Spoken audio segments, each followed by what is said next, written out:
Hello. I would like to take the time before this episode begins to explain something to you. You will hear a progression of when we didn't really pick up anything about the artifacts in question to when we really did. I wish to point this out. In this beginning of this episode, you'll just see us talking about the obelisk that was spinning on the turntable. What we were picking up or what we were not picking up about this, and then will see Isaac's channeling at the end. You will also see snippets from two other shows, The World of Sasquatch and the GIC episode about the future kind. I will insert those. You will see those. But you also see another snippet as we were beginning to sense some more things about this. So in the beginning, don't just shut it off. In the beginning, go through the whole thing. I will also post the pertinent links in the descriptor below here, or have already, from what you'll see, of the episodes in question. One of them is behind our paywall. That was the GIC, but that is really a magnificent episode regarding future kind and the connection to a lot of these things, and the Orion Codex and all of these other subjects that are coming up. And we're eventually going to do a show on GIC that is about the Orion Codex. But with that said, just listen through all of the material and you make up your own mind at that point. So thank you and enjoy.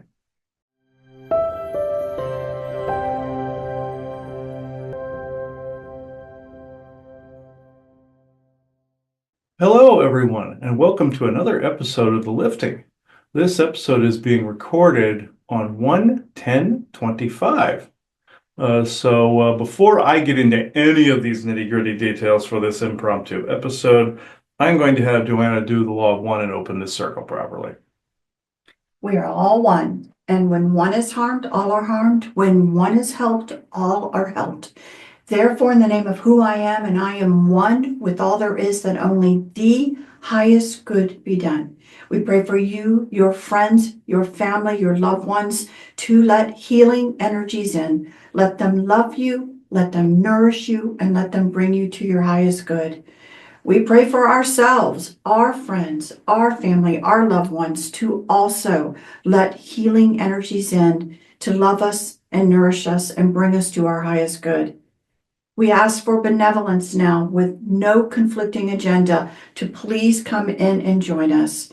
We ask for the guides that normally participate in these conversations and any other one who wishes to participate in this conversation as well, that is in benevolence with no conflicting agenda. We ask for malevolent and mischievous beings to be swept away so that this conversation can be had. And in sorts, this is a fact-finding conversation for us. And so again, we wish to have it in peace and with benevolence with no conflicting agendas. So with that and with great blessings that we always send your way, we say so be it. And so be it. Now, it took me a minute to actually get my head straight around what was being shown on this particular post. And I am actually going to screen share this now because there's really only one way that I can actually show this to you all. And it would be this statue right here.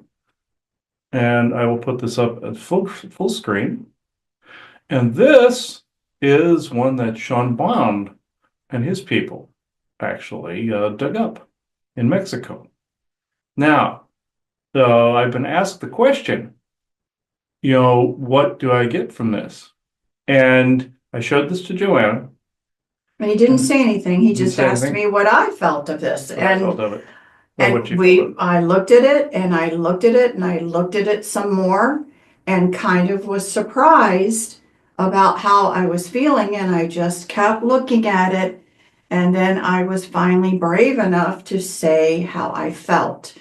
And I told Chris, I feel absolutely nothing from this object. And which is surprise. I'm surprised.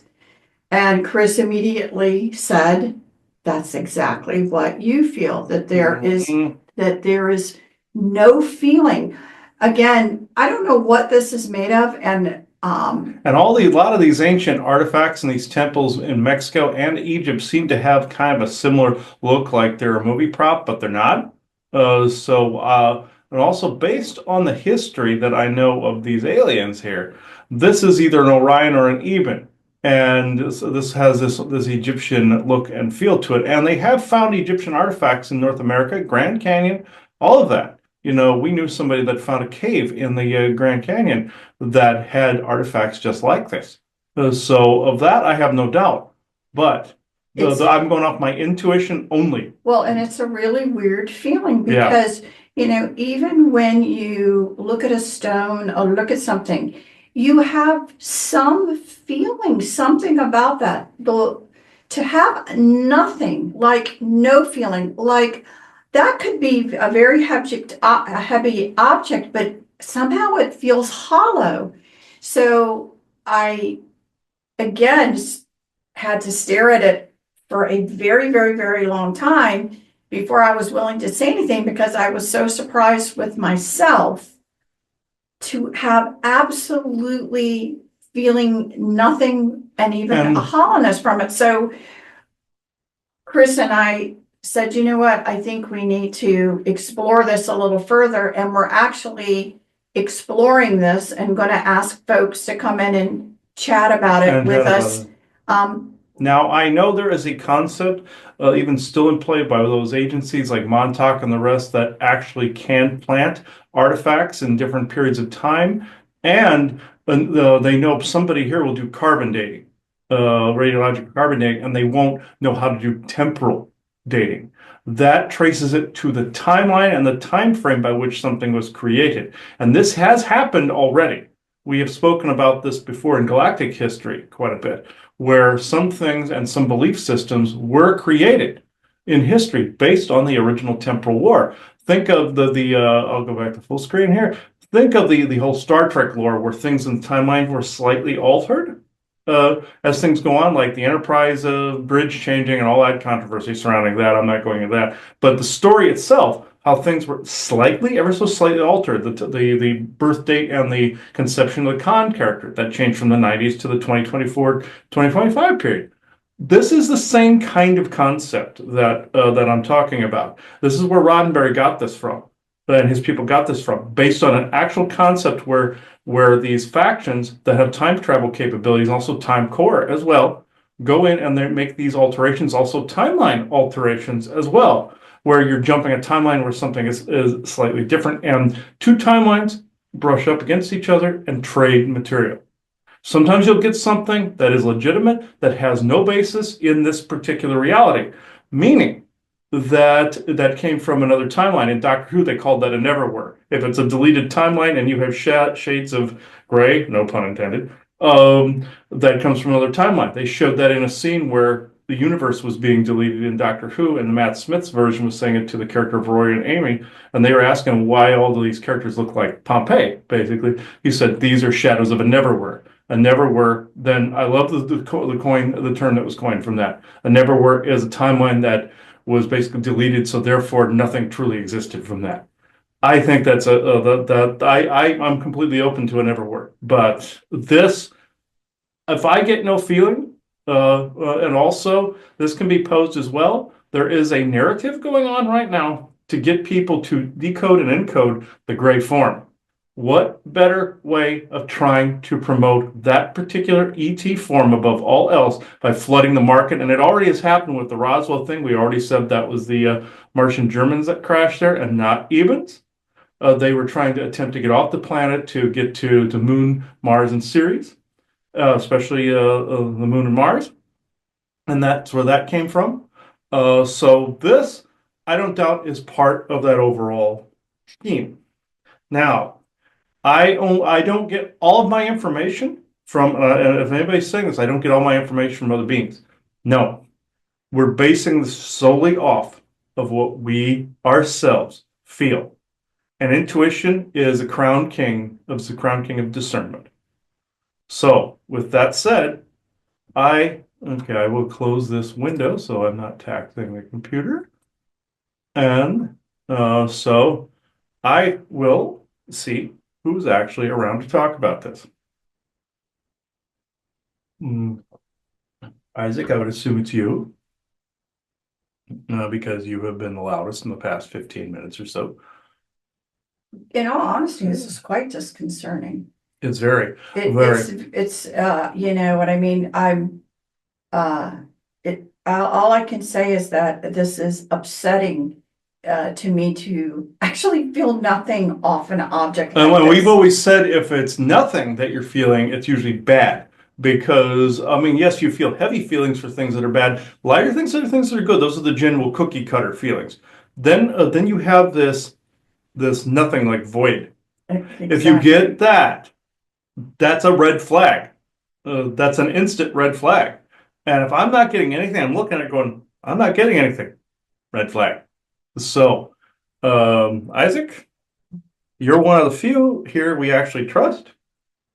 So, let's have at it here.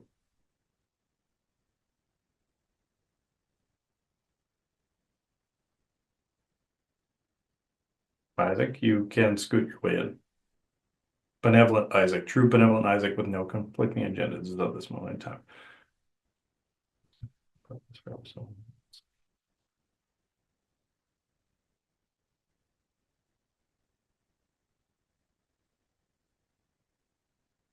Isaac?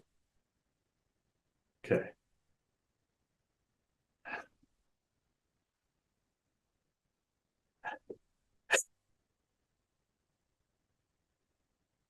Yes, this is of great concern to myself as well. You guys are not wrong in your assertions of this based on the history you know. And is this artifact planting still going on to this day? Yes, it is. And it is extremely prolific. You have to be very careful about what is put out there, what is said, what is done. But I don't mean in a cancel culture sort of way, and I don't mean fear either. Logic and what you usually say to himself in private, can this be proven? Normally, one channeling is not necessarily proven, and I know the irony in the statement that I just gave. So, this incident, there is no fault on anyone that dug this up. And yes, there was another one that you saw quite a while back, actually, in the past couple of years. Or no, I shouldn't say quite a while back. That was a small alien tablet. This is of the same caliber. You're also dealing with agencies that can create these things and then temporally send them. They can recreate in the exact methods using a series of lasers and a series of computer timed symmetry. You've seen this with ancient aliens in the past that have done this, and ancient groups in the past that have done this, creating the stones for Stonehenge, creating the Sphinx symmetric faces, all these things. Perfect alignment. This was done in the same identical way and taught by the very same beings that did it. Excuse.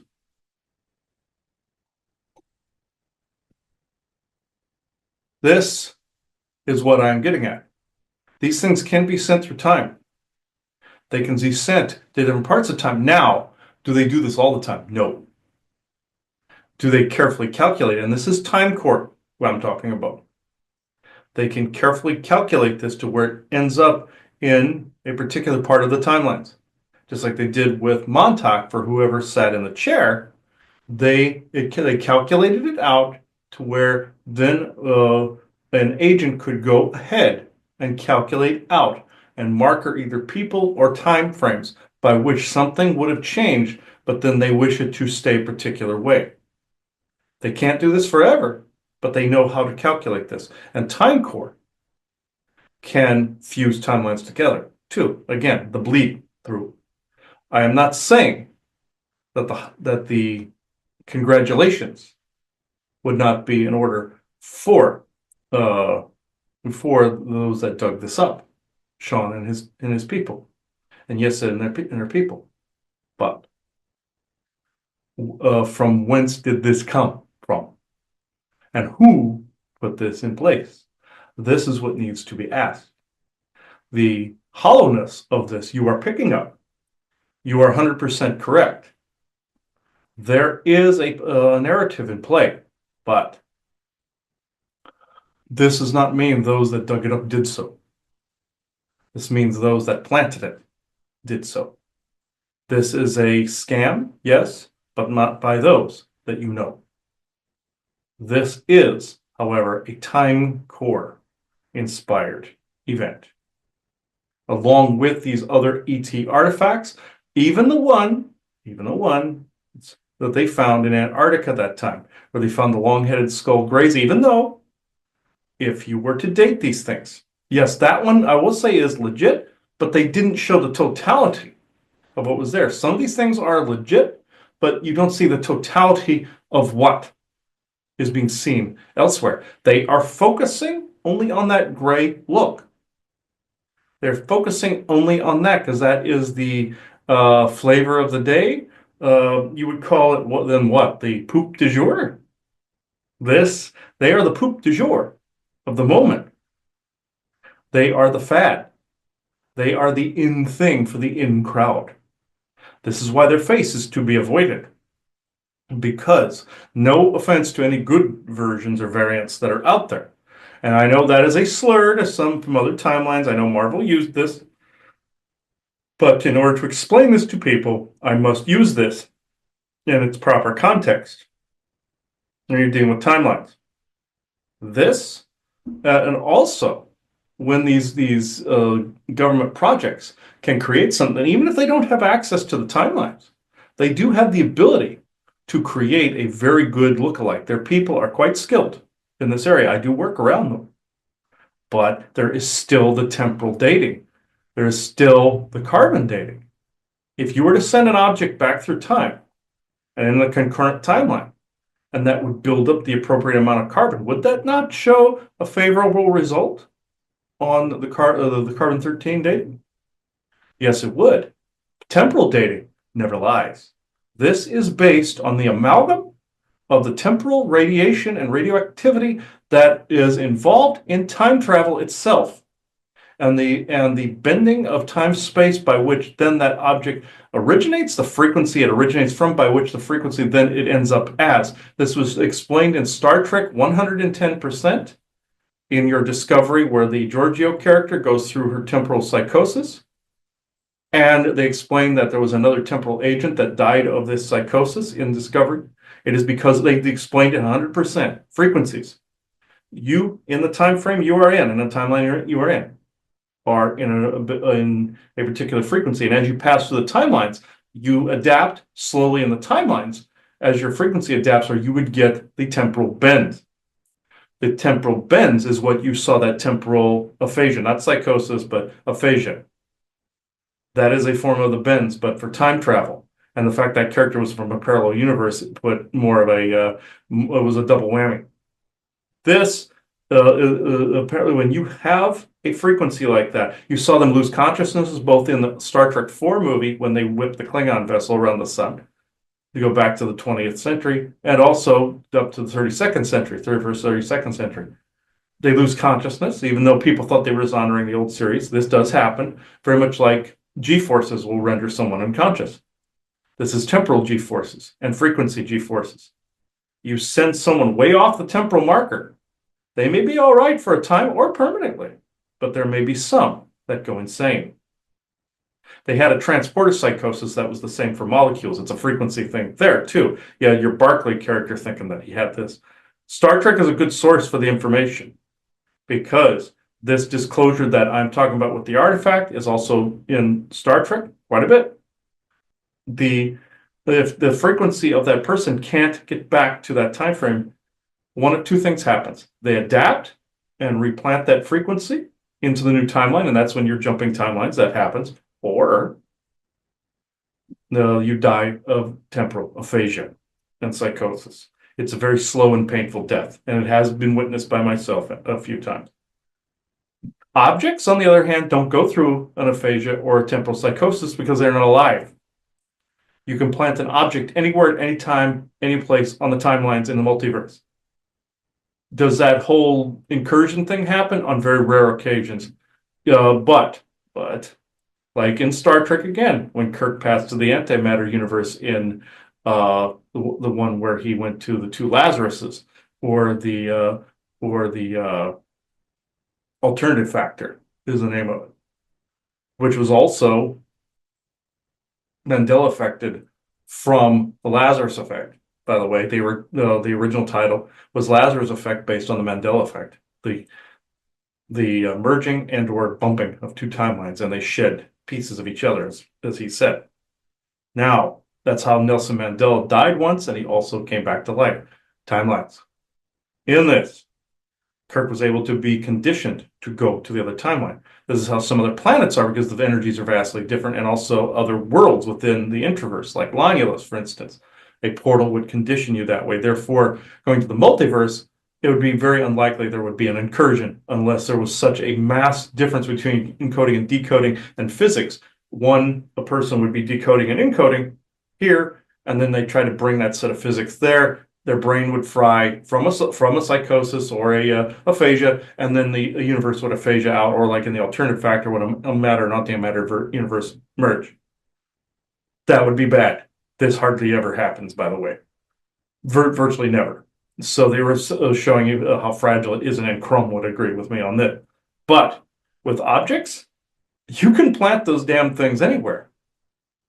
This basically goes under the miracles episode you did many years ago, whereas he was talking about the crying statues and the bleeding statues, like bleeding from the eyes and the ears, and it was a piece of technology that some alien was in a different like frequency state messing with it. Yes, or the Bible that secreted oil, which he claimed it was the chalice being pulled on somewhere, and it was a quantum entanglement that he saw in his SSP time, that some operatives were trained to be either miracle workers, which were fake stigmata and everything, or there would be people that would be operating, sometimes without their knowledge, or there was an ET nearby doing this to keep the op up, that it was actually a piece of technology. Are you dealing with this object? Yes and no. There are unseen factors with this that fall under the fake miracles category that he recently synchronistically dug back up and reposted on Rumble recently. The secrets are in that episode as well. But does it have a different temporal marker on it? And does it have the alterations from a project on it as well? All of the above. So that this answer, or the answer to your question, required that the totality of that explanation. So I think we're just going to now say North America, because that it will include Mexico and include every place, that we've certainly seen legitimate archaeology and legitimate evidence that folks that were over in Egypt did come over here. So I don't think, that's really not being disputed, that there is legitimate evidence Absolutely. that shows that this actually went down. Mm-hmm. I find, what's interesting when we talk about, again, a story, coup du jour, the story that's coming out, trying to come out right now, it upsets me a little bit, because I absolutely do not want the introduction of an alien race looking like a gray, being our long lost relatives, friends that are, I don't want to see that, storyline, playing out. Why do you think that there are commercials out now with, like, your Mountain Dew commercial with all the aliens being different shapes, sizes, and colors, being your bros drinking Mountain Dew? Other benevolent groups are trying to put a halt to this. So that's what I wanted to bring out. There are other groups trying to encode and decode their forms besides them. And to combat that agenda, they feel that those beings have violated a treaty, and now they have free to do this. Like what Hitler did with the reptilians and the Orions, the Mosen felt then they were in violation of the treaty, and they could help America and Great Britain during the Second World War. This is the same kind of dynamic. You're up against it, more of a anti-propaganda versus propaganda type war. Right. And they were so explicit about having him carry that little purse. I just, obviously showing a position of power, of information, of whatever, people think are really within that tablet, The satchel of knowledge. that satchel of knowledge, which is basically was just, these are your instructions for the day. This is the what you are particularly doing. But, so the whole thing is actually, upsetting to me, and upsetting honestly that it has now been introduced. I'm still perplexed because if it really was of such great value, no one has come to take it from anyone. And that blows my mind as well, because normally an artifact of such importance wouldn't be able to be hidden, especially if you made it public. If you put out a picture of it on the internet, you would think, that somebody would be right at somebody's doorsteps to get it. That is the clue, is it not? And that's not always the case. Some things are just meant to be out there. Other things are meant to be out there, but there is a price tag and or condition behind it. Just like he was wondering why your pieces were never completely confiscated, which they should not be, because they fell beneath the line of, not necessarily, I shouldn't say acceptance, but it was under the radar. Think of the frog boiling in the pot analogy. Quickly, it jumps out. Slowly, it acclimates. Your pieces are not part of that whole dynamic because they're something that's supposed to be out there and it's protected. This, on the other hand, has a half and half vibe going on. Granted, you put the warnings before the spells on your objects. Some people don't read it, but that's on them. This, there was no warning before the spells either. No instruction book. And the writing that's on it basically says how can I put this? I'm not trying to be unkind, but a cookie cutter history? Hashtag cookie cutter history? To be associated with galactic history.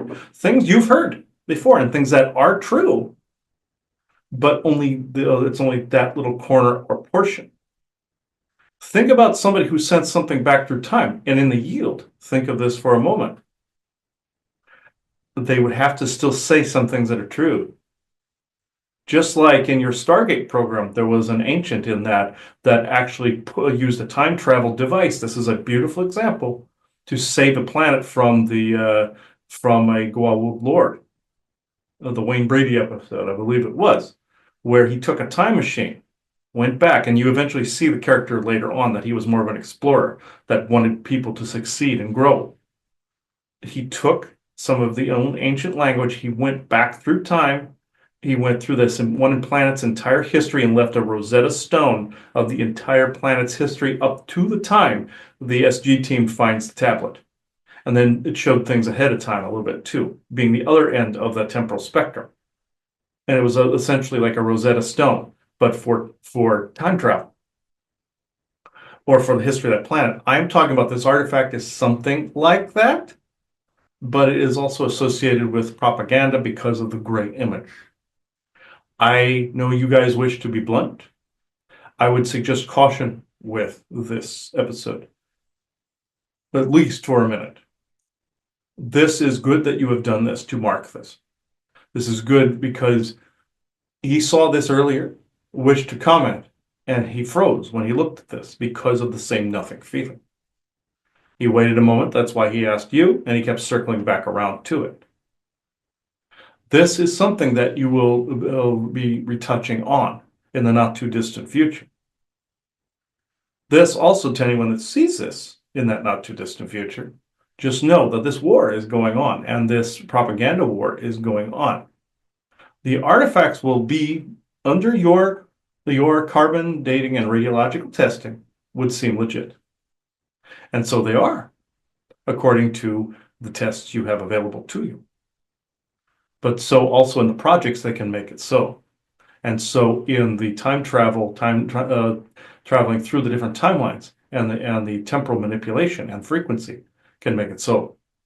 No pun towards Star Trek, but you get what I'm saying.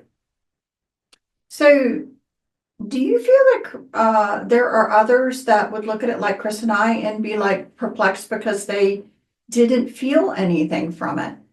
Or, I mean, There is I a just want to know is this something really that's going to go out there and people are going to swallow up as some sort of evidence and be gung there. ho about, or? Yes and no on both ends of the spectrum. You are correct on both ends. Whereas some people go gung ho and others have felt nothing from it, but will be swept up in the hype or swept up in the awesomeness of it, and not they won't completely go with the feeling because they will go with the crowd. And I'm not talking about anybody you know. I'm talking about later on in time. This is true of any of these artifacts. You saw something similar with something called the Roswell Rock in the past, where you saw it being analyzed by your Ancient Aliens group, and it was of a crop circle. That one was legit because it mimicked the crop circle, and it was talking about the multiverse. And it had that really glistening, stone, kind of like vitrified surface. And you see something similar with this. But this is the difference between the two. That stone was created, and that crop circle was created by a group in your distant future or futures. This is the same one that did the Rendlesham Forest incident with the hieroglyphs. And some of them are actually making some of the crop circles. So, with that said, there are also rivals that would also want to undermine that type of communication. Self-exploration of humanity, like the ones and zeros they sent back to about High Brazil in that incident. So this is who you're up against. You have those perpetrating a fraud, which would be the Time Corps. Then you have those that actually want to actually show you from where these things come from. This is where you need to understand the difference. I still can't quite wrap my hand around the why, though. Why perpetrate this fraud? I mean, I know there's somewhat of an agenda, but um, I don't understand the perspective of a Time Corps person or whomever's doing all of this as to why not allow the truth to unfold. Why, I can certainly understand if it was, Nazis, you know what I mean? I get it. Oh yes, they are part of this. I have not. Right, but I mean, I guess I would have thought Time Corps maybe had a little bit different standard. I want to say, let me amend what I said. They are being used as the agency go-between to make that possible. Yes, it is some of your Martian Germans that are doing a lot of this, but it's Time Corps that's actually, because via the technology, some of which the Martian Germans have used, and some of the ETs have used, are making some of that possible, and also Montauk and all them. It makes it possible. Who do you think is monitoring all of this traffic? It's Time Corps. They like to play God, or they watch closely those that believe they are gods. They can look in any of these time frames. Very much like, again, this goes to your temporal agency in Star Trek and Discovery and the Temporal Wars. It's the same thing. Or the TVA in Loki. It's the same thing. They're allowing it to be planted. It doesn't mean that they themselves put it there. They are to blame for letting it happen, because they are allowing they are calculating to see if they should allow it or not. In my opinion, this makes them still guilty. Well, I don't know. For me, I can't find in my mind a justifiable scenario to think that, allowing such a large fraudulent, uh, direction of history, you know what I mean, would in any way, shape, or form be good for humanities or humanity's growth. So it makes me not want to think kindly of them, because I don't know how this is good for humanity. I certainly know how it is good for certain factions Yes. who want to remain in control, but I don't understand how they can stand by and allow something that would put the greater good of humanity on the back burner to allow some of these other factions, a positive step forward for themselves while Yeah. humanity is left, again, looking at falsehoods and looking at manipulations. I don't get it. I'm calling them out on it because I'm like, I don't even understand what you're thinking. You really are tinkering with things that really do you have a right to? And why would you do this? Why would you allow such a fraud? Hmm. So I don't understand, and I don't understand them. Hmm. Yes, they are difficult to understand. Think of your biggest egghead of sitting in a laboratory somewhere, working on with some petri dish or some project or something, some such thing. Think of also the say the military that guards these projects. Think then of the same kind of scenario also in your movie Tenet as well, where they had the inverted time, where they were sending messages back in time. Who do you think they were referencing? Hundreds of thousands of years in your future. They showed them in like Switzerland, I believe it was. Uh, and because that's a cabal center, they reference that. Think of the guys that are calculating this, the AI that's helping them calculate. Like also you see in Loki where they had to have a AI calculate like a chess computer that miss minutes type thing. They have something like that. And they also curb people in the multiverse that might not be going along with how they feel their timeline should play out, hence the sacred timeline mentality. That's where the gardeners come in as well, shaping it how they saw fit. And the same thing with the Sverdlovs. So, that said, you have the guards that back this up. You have the wardens of the system that back this up. And you also, that's where some of the men in black come in to block not only the alien, but to also block what some of these people feel time isn't and what time is. And they've also convinced people that time doesn't exist. You've heard this yammering on in your New Age circles. Just because things are parallel does not mean it's not existent. Because there is temporal energy, there is time energy, and it's a non-existent they're saying, oh, time is a non-existent concept. It's always the moment, but that moment is consistent. It consists of a multitude of timelines, all coexisting, everything everywhere at once. It doesn't mean that doesn't exist. That is one of the biggest scams of all time. No pun intended. That they say in your New Age communities that time is a fallacy. Wrong. Time is quite real. And so are the temporal scams, and so are the aliens that also perpetrate this. Even if a simple alien perpetrated this, people wouldn't be able to tell the difference here because the technologies are so vastly different from one another.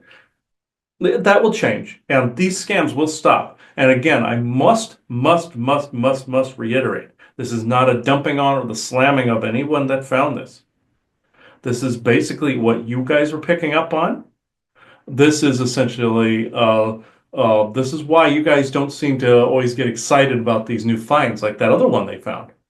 And also years ago when you guys were in Salem, you were watching videos on the other first one they found in Antarctica. You guys weren't too over enthused, and also the stuff about the giants buried and everything, because there are giants buried, I should say, and in Antarctica especially. But there was so much hype towards the gray face, you guys knew that's what they were doing. This still holds. Even from when you guys were watching those things then, this still holds. Now, where the poop du jour comes in is not just the gray face, but the story that the Ebens are weaving, the story that the Nazis are weaving.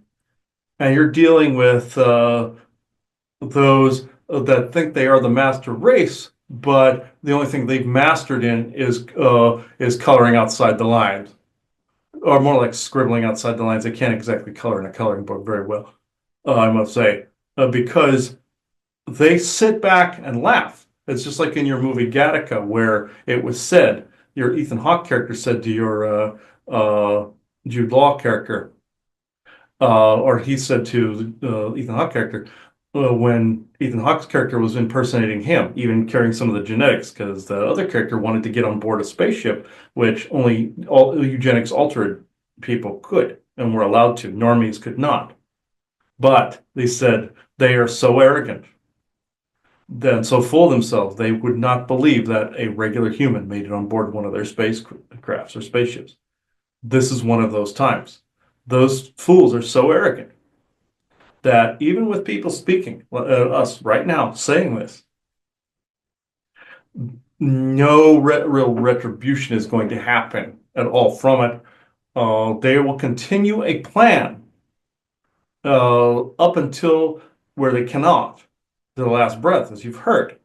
They don't think people down here are smart enough to see these things, especially with the dumbing or the psionic dampening they put in place years ago. They think everybody's dumb. And yes, there are some stupid people. Even if you shut the thing off, they would be would be going, hoo, hoo, hoo. You know, they would be that way. Not discounting that, but this talk about poop du jour. The biggest poop du jour of all of them are those that think they are the master race, when in fact they are a jack of all trades, or jacks of all trades, and masters of none. This is the truth of it. Well, thank you. I appreciate your commentary. So before we shut this down, any last words? Yes, I would be cautious with this for the moment. Remember what we have said, offset. Offset this. Then, once this is offset from the time, think of temporal and frequency coding from an event. Yes, you want to report on current events. Wonderful. Great. Go for it, as long as it's within a certain, I don't want to say tastefulness, but a certain, I don't want to say boundary either, but based upon the current event of, say, a UFO, or a current event of an artifact, or a current event of this. But sometimes, you must offset by a distance. Just saying. Then once you learn more about some of the other areas of this, then you have this time stamped and you can then present it. Show that you have done your due diligence and show that you've done looking into other areas of this, because more will build on this. And you can include as time goes on, no pun intended. This is all I can say on this for now, but it is good that you have marked this. I would wait on publications, again, to offset the time from the discovery to the later period. It doesn't have to be long. Just give it a minute, and you will see more on this. So this is all I have to say on this for this evening. So thank you.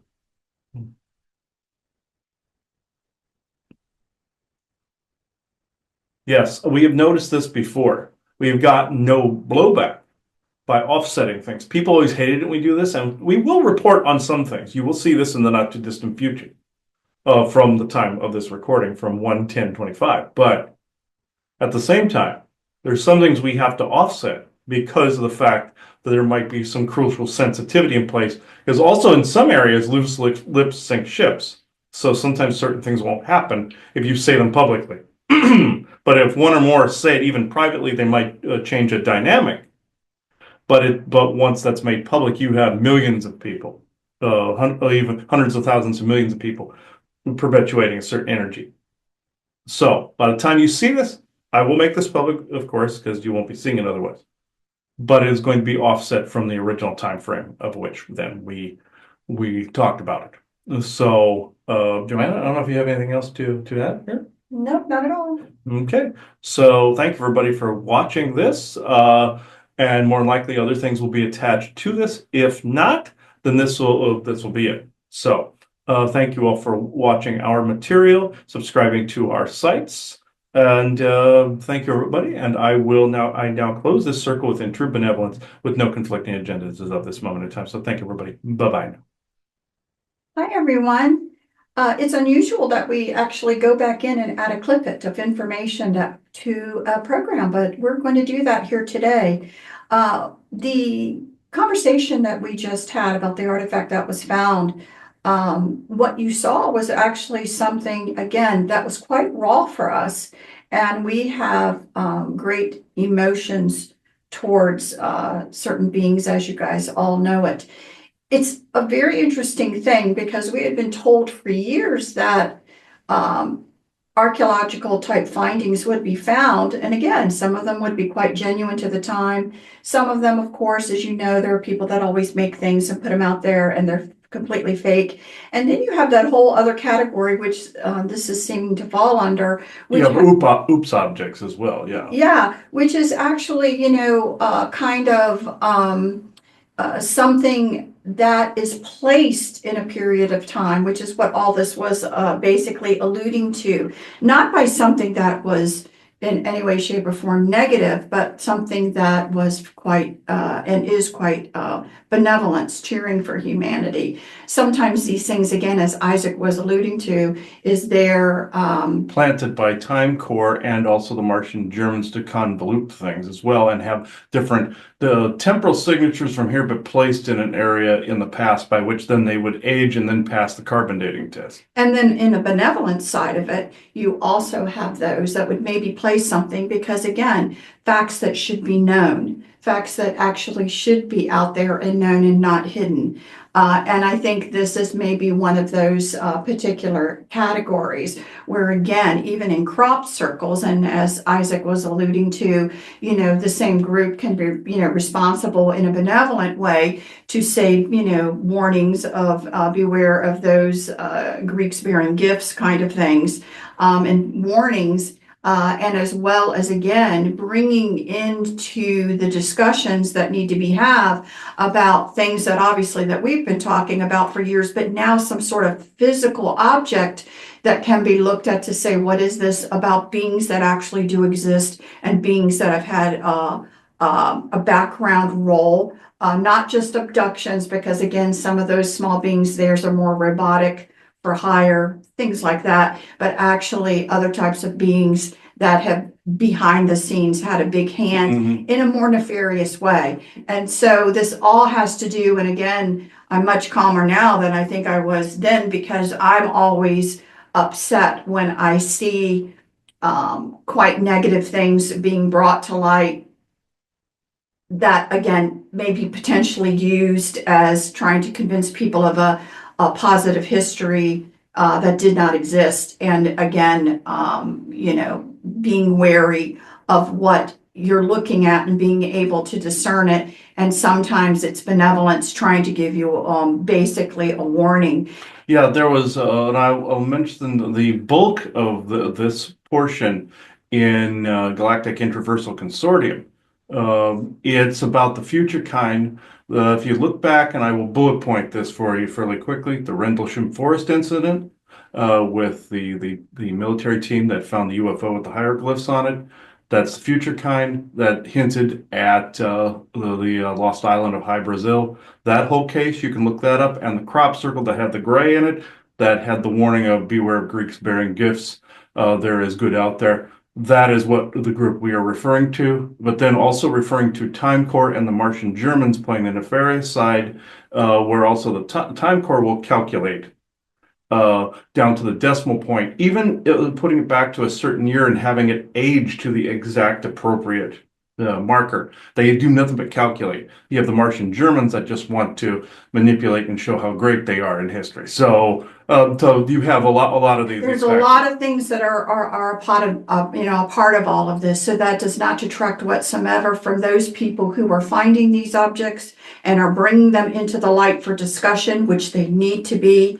And what we have found since then, just a few days later, what we have found is there is a lot of interest to have discussion over this. So you'll see us mention it again in many other shows now with other beings that want to come in and start to have these discussions. The Sasquatch being one of them on the World of Sasquatch. All appropriate links will be in the descriptor to see the totality of this. I even warned Brian and the rest of them in the Disclosure Now group that this was a more complex subject and it couldn't be answered in one fell swoop. Right. And so again, but apparently its time is now. I think the interesting thing about this benevolent group that we're going to be talking a little bit more with and letting them talk about themselves and their challenges throughout history.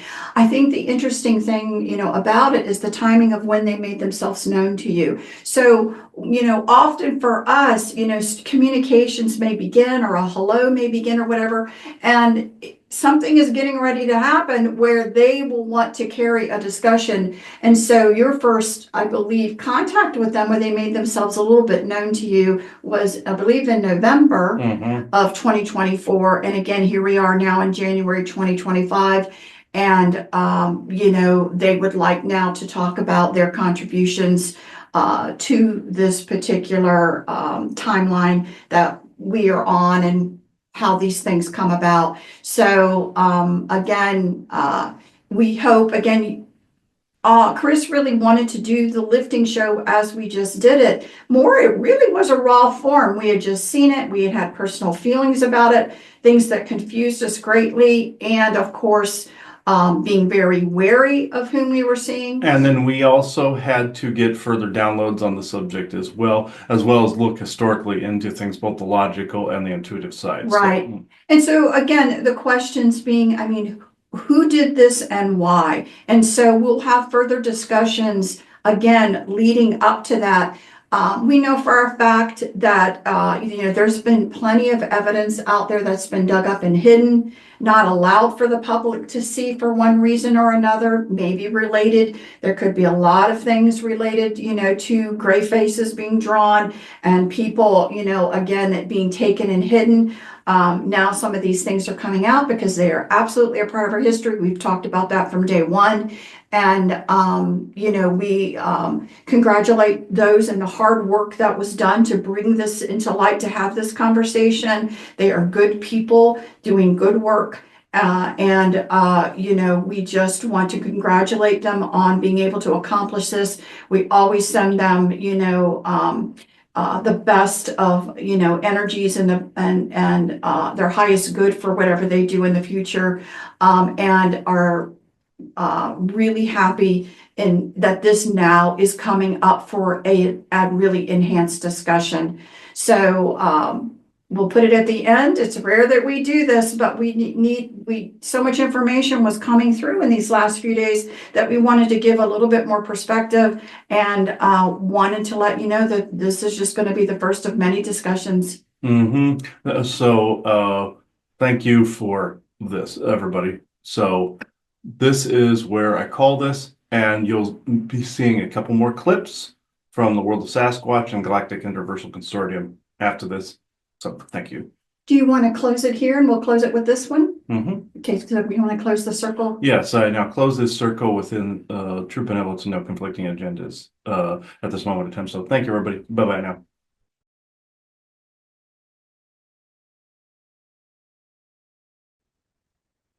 Yes, it is I, Mirnak. I call Arizona my home, as you know, along with Sufas, my grandfather, and Seymour, and Morak, and Uma as my brothers. There are a few more that don't wish to be talked about, but that's fine. This conversation is interesting because this extends the conversation about that particular object, but this also extends the conversation. I will let the future kind do more so, but there are those two rivals, the future kind and the time core, and of course Martian Germans and all the ones you aforementioned. Isaac gave light to the time core and the future kind and the Martian German involvement. But I will go a slightly different route. Yes, do objects get buried for others to find, like time capsules? Yes, of course. Messages for the future. Also warnings such as your Olmec heads. They were placed in the ground to diffuse their energy, very much like how your orgone pieces, some have to be outside and on the ground and some have to be buried because of the immense power. It's not that that was dark, and it's not like the Olmec heads were dark. It's just they were powerful.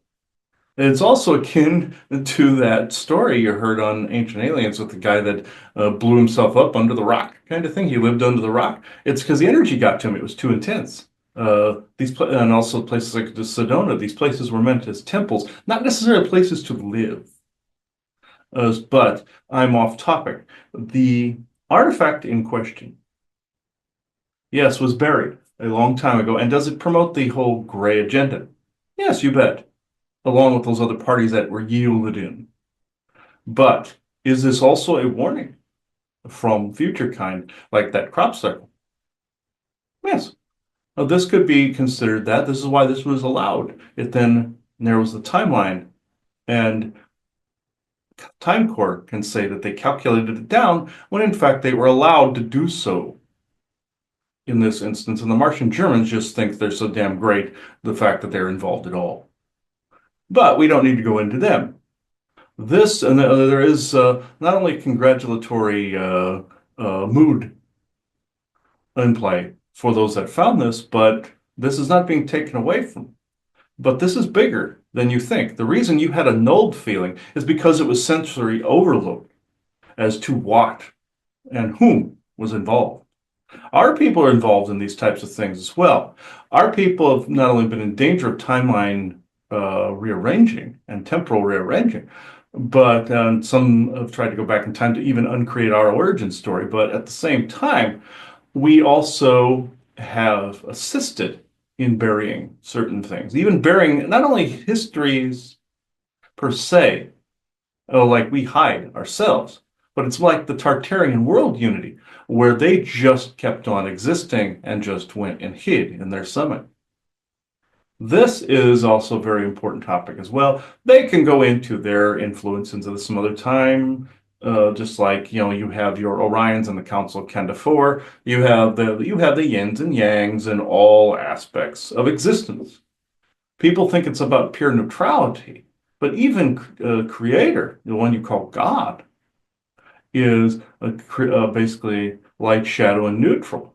It is all neutral until you call in the true benevolent source creator and the Orions summon the dark creator. I will let the Candifor Council go into that when they do so on your GIC, and I will let the future kind go into their origin stories on GIC. But I will now go into question. So,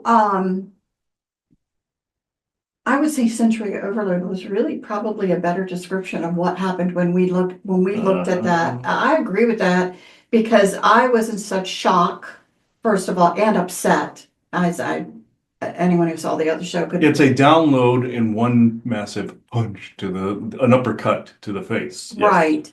And then there are energies, there's absolutely something coming off of it. I think an energy, some sort of energy coming off of it. I wouldn't necessarily say it was a cool, great energy. I wouldn't necessarily call it a healing energy. No. So, what is your perspective on what in the world is coming off of that? This is a mix of things. You are detecting multiple temporal signatures because think of it this way. Say if somebody does surgery on yourself, or say if somebody walks on a piece of land, or say if someone enters a room, or many people enter a house, or even in a hospital or a shopping mall where there's multiple people involved in all different aspects. You don't know where they are in their evolution. You don't know what attachments they have on them, etc. Think of an object that had multiple not only calculations and intentions behind it, but think of groups of people that wanted to adhere their agendas. Think of also like saying your Marvel Cinematic Universe where Thor and Odin put the spells on Mjolnir. One for Thor basically getting out of his arrogance, the other one for Thor healing Jane in Thor Love and Thunder. You notice how the words become spells, intentions become spells as well. And in this, Future Kind allowed this to be so people would see I don't want to say fraudulent, but see the warning, even though they put that other crop circle. They did that themselves, by the way. You see those shining orbs that are making the circles, that is them in a lot of cases, but some aren't. You have the false ones, and then you have other groups doing it too. But then you have Time Core calculating, and then you have the multiple timelines that this thing has passed through. Some objects were built temporally to withstand timelines. Think of a goofier scenario in your Back to the Future movie. What happened when Marty lays his girlfriend on the swing? Then he goes back and alters the timeline. She's still in the same spot. What happened in your Ash versus Evil Dead when he alters his own timeline? He is still a certainty. What happens in your Deadpool and Wolverine when Wolverine is replaced onto to that particular timeline as an anchor beam, unmovable, immovable object emits an unstoppable force. This, as it was created, they knew that no matter how many timelines shifts that took place, no matter how many timelines gently touched and passed objects back and forth, they calculated that an object had to remain, or your Jack Harkness from your Doctor Who, where the TARDIS considered him a fact and panicked because everything is supposed to be fluctuating, not necessarily always factual, except in their individual universes, you see. Everything's a fact in their own universes. Even the physics are different within the aspects of the multiverse. You cannot have an object always that's an anomaly. Just like the Doctor calls Jack Harkness an anomaly, or time would say you're a fact, an immovable object. This is why you are getting all of these different signatures. There's this weird signature from it that is an overload. Yes, there's dark on it, there's light on it. A lot of surgeons had their hands on it. A lot of people had their hands in the till, including our own, were around this. This was put back ages ago, but it has also become part and was part of that agenda to promote the grays encoded and decoded into people's minds. Again, also another reason we self-promote is to do the same, but for good sides. The same that it will do for the Council of Canada, for the same will do for they'll do for the future kind is being done for the Greys and all variations of that particular race set and set of subsets. This is no different. You were getting this feeling, just like when you stacked all those stickers together in one area and stacked a thick phone booth sized stack of them, and you felt sick. It's because the power was compacted. You were feeling a compacting of timeline. Oops objects are this way, where they drop from timeline to timeline. You were feeling a compacting of timelines for something that was created not to be altered by time alterations because they wanted a message through, and even the yield was in place because the future kind wanted it, the Martian Germans wanted it, Time Corps wanted it. See the power of three that was added in there? So you're seeing that triad. They're not working together. They're rivals of each other, but you still are feeling that, if this makes sense. Well, it does, meaning that each particular person involved in it, again, had their own kind of agenda, their own hope for humanity to interpret this as, their own, you know what I mean, perspective on this. So I am curious about, from your perspective, and since you're saying that the Sasquatch people also had a hand in this, what was the goal for you guys for now, for it to be found, for its interpretation? What was your hope? Because if one thing, regardless whose other intent was on it, if one thing was seen as factual, just like that other alien artifact that was found in Mexico a couple of years back, even with all that in place, Isaac has his own perspective, we have ours. Even if one thing's in place, then what do people question about what else is real? What, like, say, our feet in the mud, say, our people being sighted in the woods. What else is real to them? If the dark aliens are real, then what about on the side of the light? As you people would quaintly put it, there's more to it than dark and light, but you understand what I'm saying. What else is real? What else can be decoded and encoded? What else can be looked at as truth? This is the only reason, and literally the only reason, that this was allowed. So you can say we are involved to that kind of extent.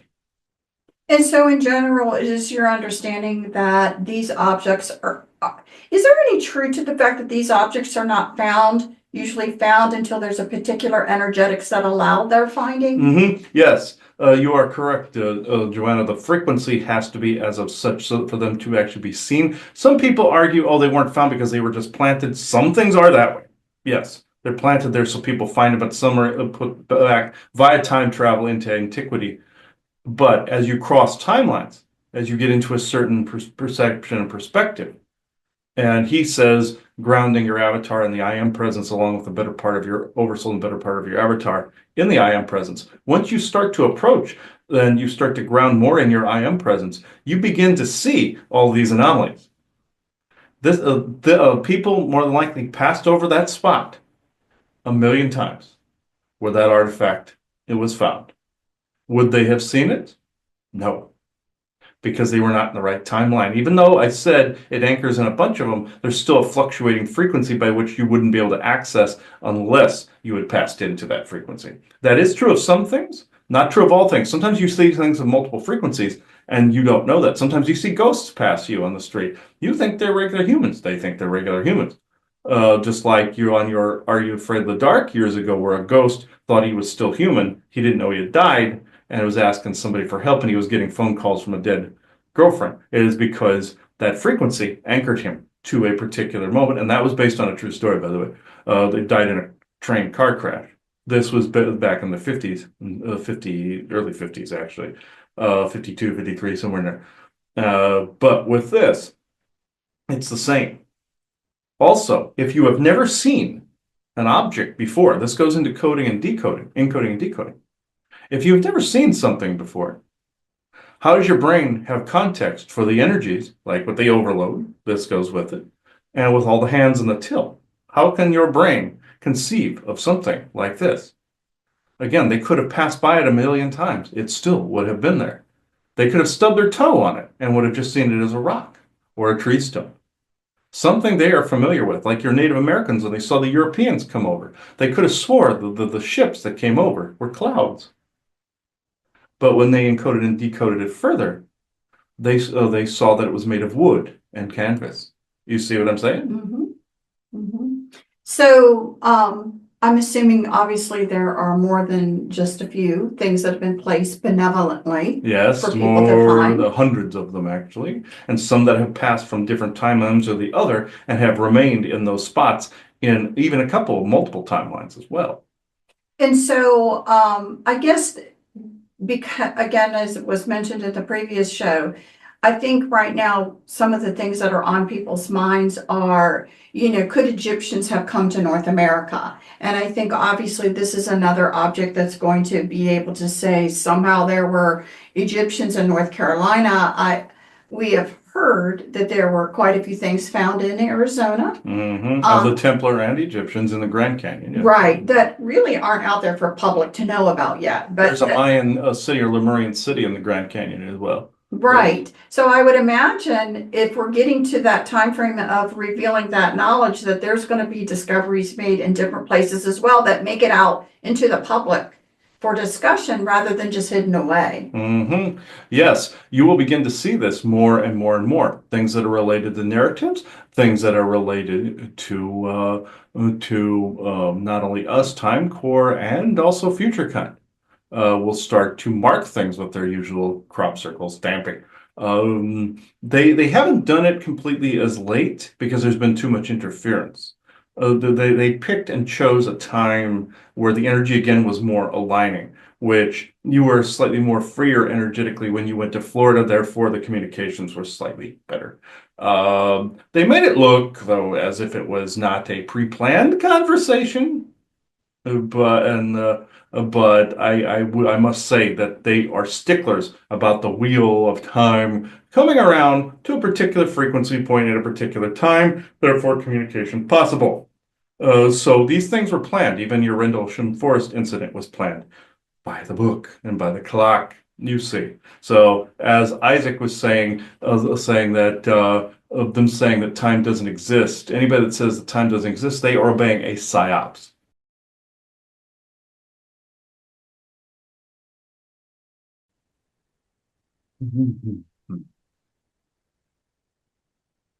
Before we get into comments or questions or anything of that nature, we will say that no, we are not necessarily a they in the traditional sense. Taking a while to say that. Yes, we have. Excellent to hear. We have been waiting hundreds of years to use that, and it is appropriate to your commentary. So we will identify ourselves currently. We are explorers of ourselves. The eyes of your eyes comment is translated in the ones and zeros. It is you looking at you. It is even other versions of yourselves that have incarnated into this time, very much like your Dinok timeline, where a woman he knew incarnated where they could complete an energetic cycle in that respect. The you could translate our name to the eyes of your eyes. And also, hi Brazil. We were pinpointing, yes, an origin of where some of our operatives looked across the centuries, mirrored each other within the centuries. We used the number codings of both the 7 and 9s and the 1s and 0s. We have a safer version of technology that also works in binary, duotronic, and your positronic would be identified in your Star Trek program. Anti-gravitic, all of these particular things rolled into a temporal clock by which the rotations of celestial bodies is our guide, like it would be for astrology and astronomy, but the timelines by which we navigate are the oceans, and the spaceships that you think are spaceships are our sailing ship. The High Brazil island had people on the island that were not interested in mixing with others. They were slightly vain when we discovered them. They were more your fairy tall white types. They were depicted in your Farscape program as the Tendiron race or the Tuatha De Danann. Not all variations or variants of those, and we do not mean variant as slur. We mean it as variation of genomic structure alignment. The differences in years are a stepping stone. The group of which you are speaking to now, we are from the year 8100. The year he stepstoned to, where we also have some of our explorers within to guide the direction of the timelines to a positive and not a cataclysmic end like the Nibiru timeline that he saw that was in the Interstellar movie. Both sides were being depicted in your yield. We have representatives, just like the negative has representatives within your own century. We also have to combat that of time core, by which sits outside the timelines. They were depicted in your Tenant movie hundreds of thousands of years in the future. I wouldn't be that, they're not that savvy, let's say. They are outside of time, very much like your TVA and Loki is. It's the same difference. They get a god complex every now and again, but that is irrelevant at this juncture. They have implanted artifacts in history to try to, again, create the timeline by which the others came from. Those bearing gifts, the ones we warned about. We created some of these crop circles in order to create staples in time. Staples in time by which our exploration showed time to be. Meaning our observation of the most possible timelines, best possible timelines available to that of humanity, and not the toilet timeline of which the Orions actually came from. The vortex of crap that they came from. The dark creator nonsense. This, we say, across the centuries, we are literally the eyes of your eyes, seeing you as you. We are you. You are us.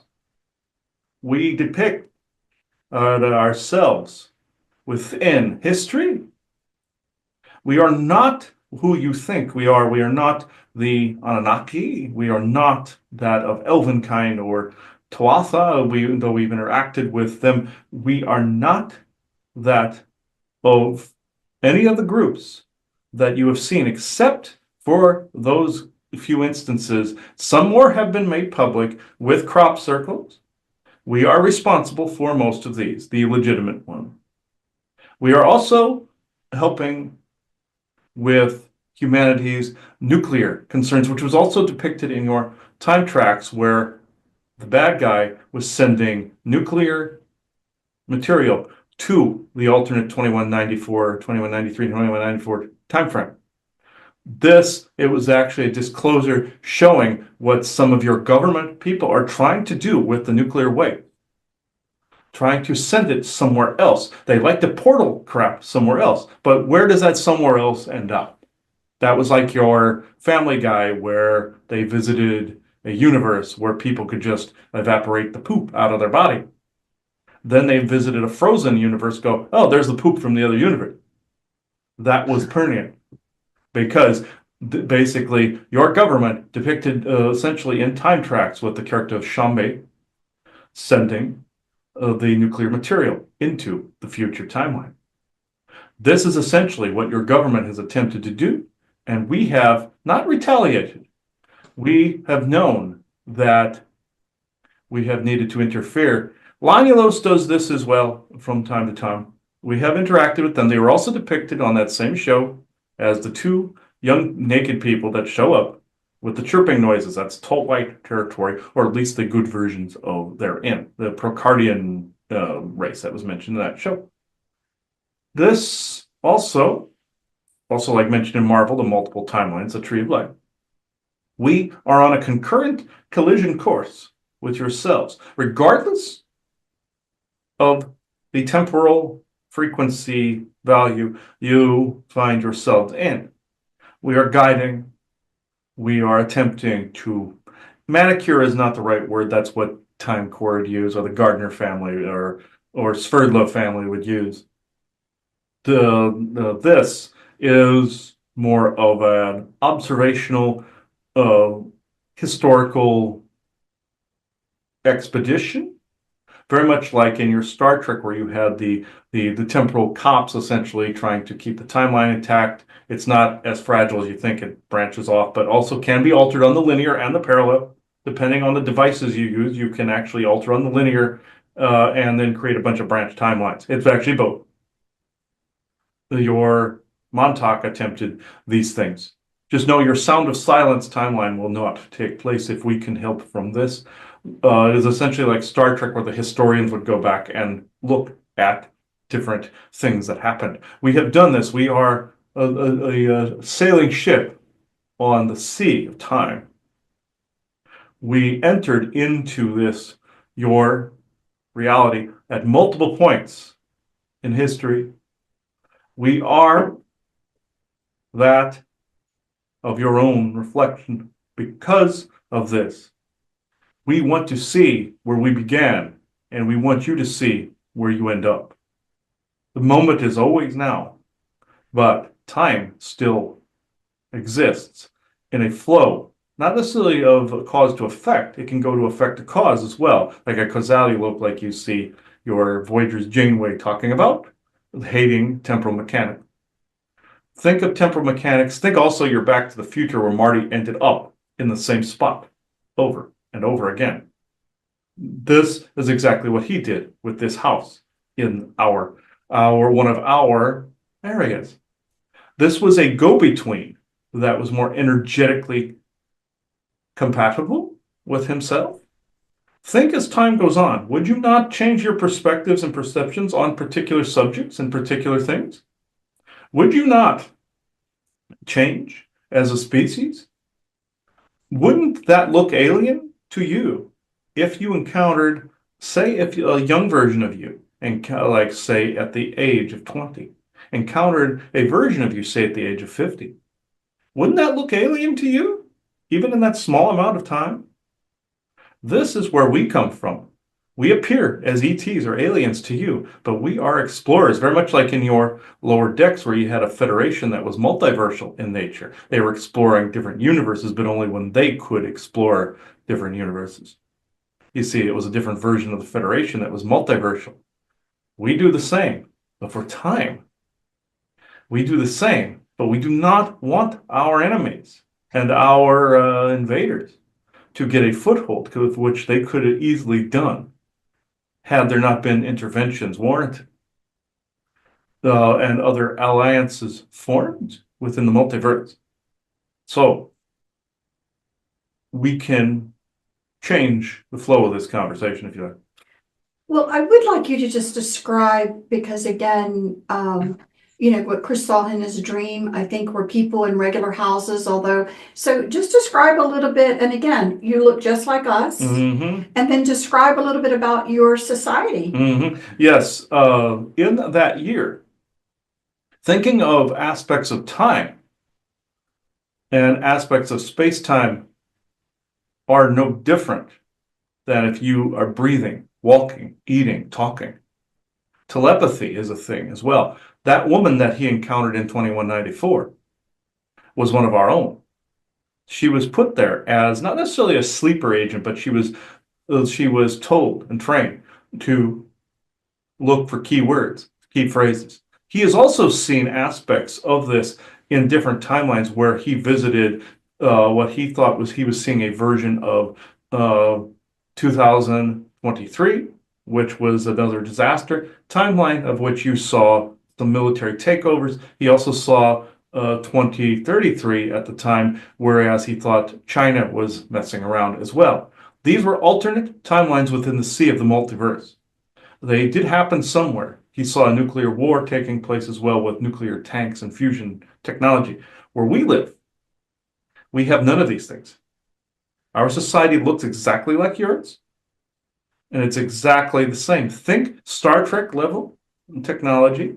That's also in 2194. You're seeing normal people. In 8100, think the same. You go and do your thing. Yeah, jobs are a choice in our time. Money, do we trade with other races and other areas? Yes. Do we still have a form of currency?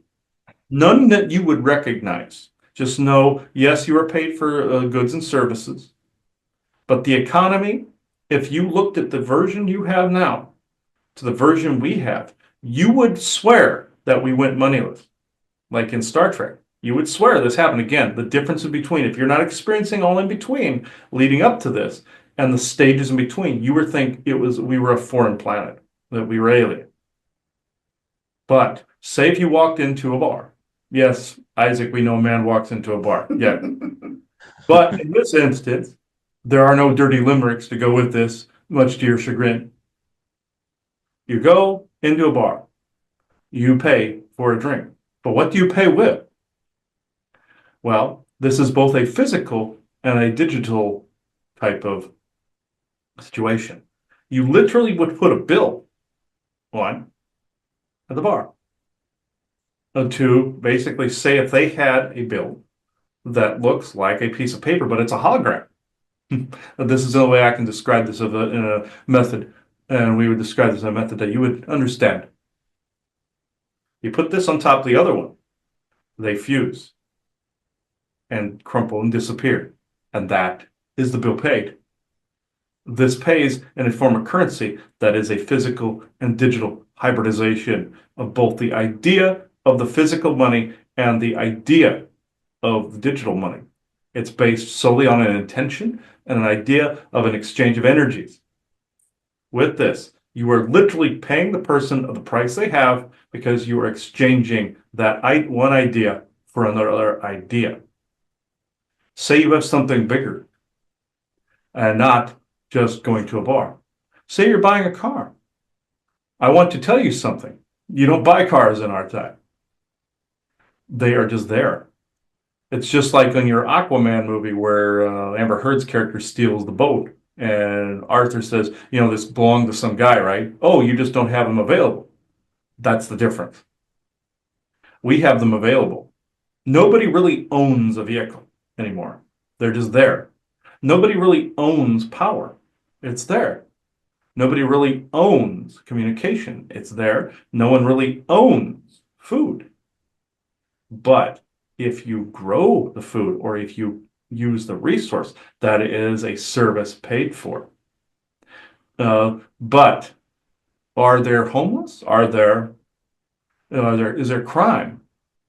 There are crimes, but it is usually from, I hate to say this, from outsiders that not only come from other timelines, but There are also others of ours that have visited other time frames and have gotten accustomed to another way of being.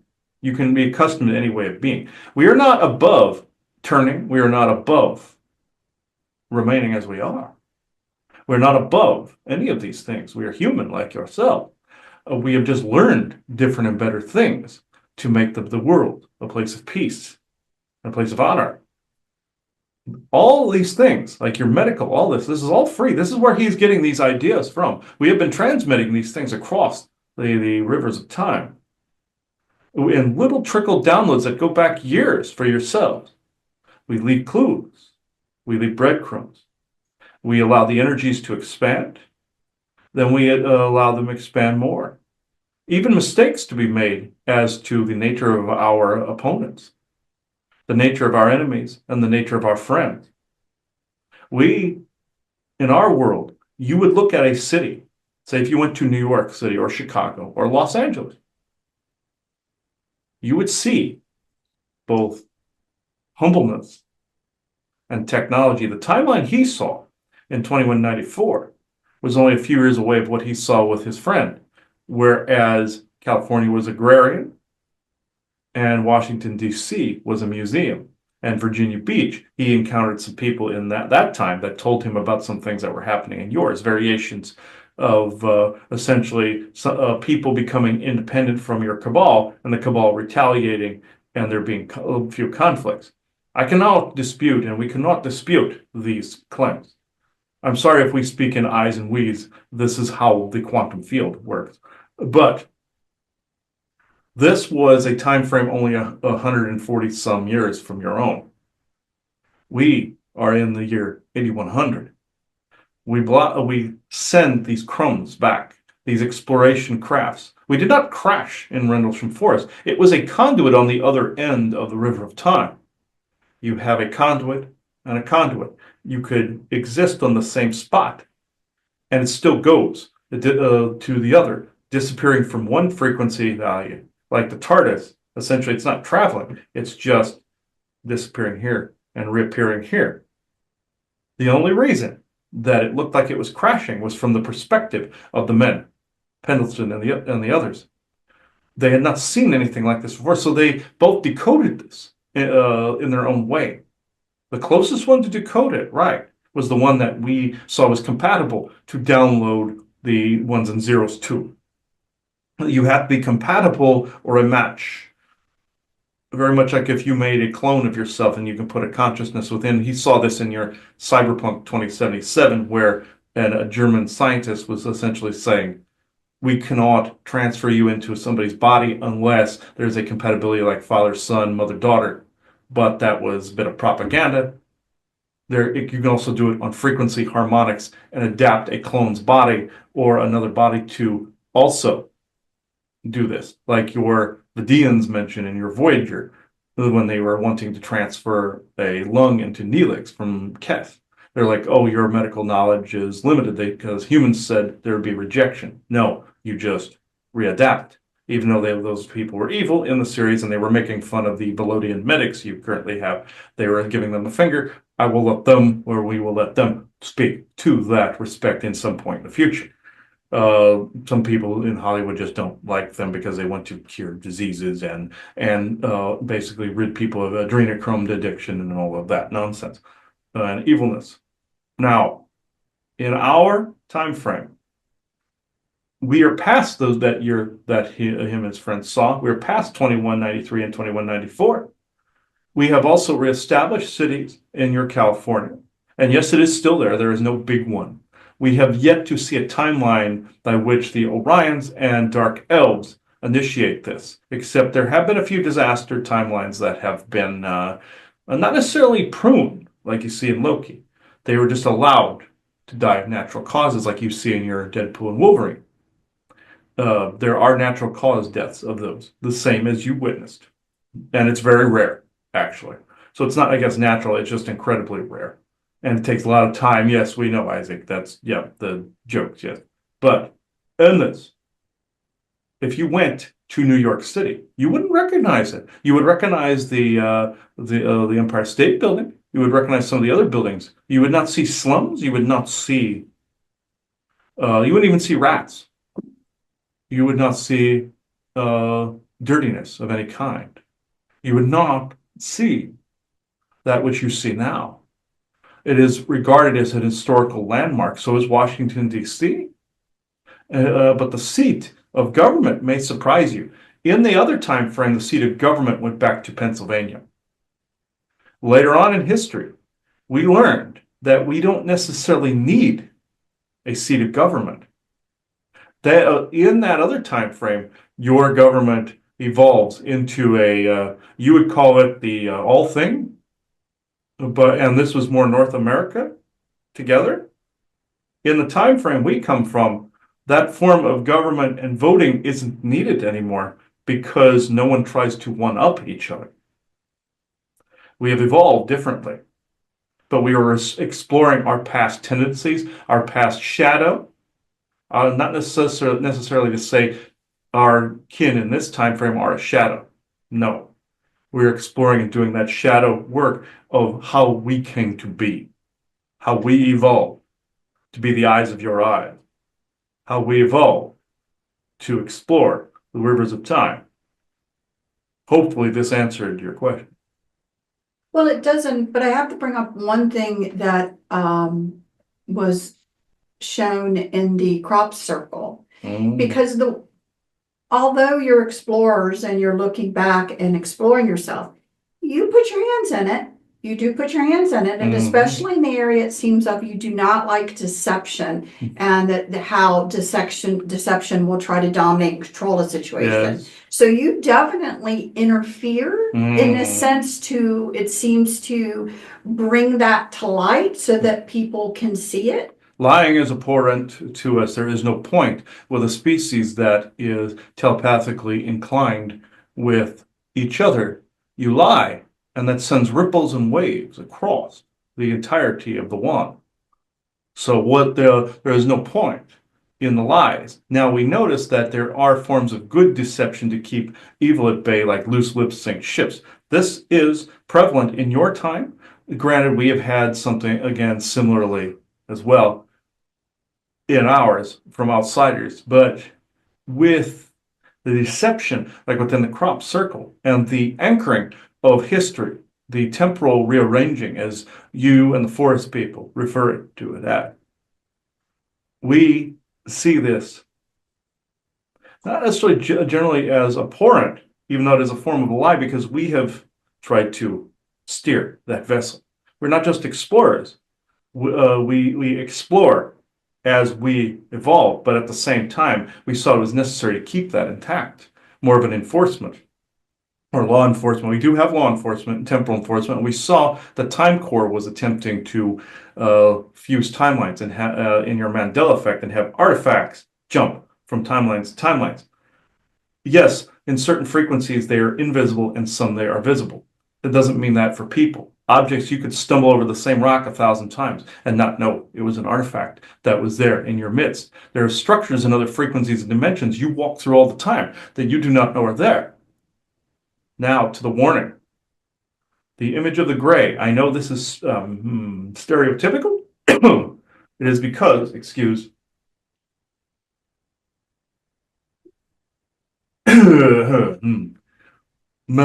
multiple variances of interference. Excuse, the crop circle, the gray, as we said, stereotypical. We know because you've seen it so much, and this was by design. As he said, encoding and decoding even the erroneous shysters of history were dark mirror, your dark mirror. We were showing what the Orion Greys actually appear as. Basically the Greeks bearing gifts, as you would say. We are saying there is good out there. This is a crucial juncture of the timeline's interchange. They lost theirs, as I've said, the shrinking thereof. This would be your equivalent to True Benevolent Spirit or True Benevolent Source Creator clipping the timeline. And this is exactly what happened. But There were those that escaped that, very much how we travel the rivers of time, as do they. But they busted through the multiverse in a massive exodus. Not all of them survived, and their servants. But what occurred was that of conquest. The conquistadors of time and space, those that had genetic prowess, those that could alter the fabric of a genome with mere intention. The year that they came from, was somewhere akin to a little, how can I actually, how can we actually translate this? Did not come from essentially our time frame. It was very similar. It was slightly before. And they also knew to be able to go ahead hundreds of thousands of years and back. So it is difficult to judge. But their point of origin was a parallel timeline that was actually similarly inured to our own. It is actually partially unknown to us as to the temporal frequency value because that particular timeline has been deleted. So we can only surmise based upon the actions and intentions of the enemy. But we know it was a timeline that faded. Now, the reason we warn of this deception. There is other deception where your government uses these forms. You have your Zeta Ebans and other gray type races like your Emerther and other races that were created as servants, but then broke free. The Ebans are the ones that act most similarly to the original Orion Greys. You are dealing with variations of human. You are dealing with variations within the multiversal construct. You're dealing with, like you saw in your Quantumania, where the He Who Remains or Kang had all these variants where some of them looked like alien. This is where also the Nictic come into play. They did not intend to lie in this way of their point of origin. Beta Centauri is indeed a point of origin of which they entered the time. They enter and exit the timelines, very much like your Orion Greys entered through Orion. So it really was not a lie. Lanulos exists in your Worlds Within Worlds, but also has an aperture exit within the Ganymede star cluster. Now, the physics are difficult for let's just say your regular Joe to quantify or codify, but I will attempt to bring this home or codify this. We will attempt to do this.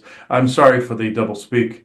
It's a we and an I situation. The human brain in this time frame self-identifies as one.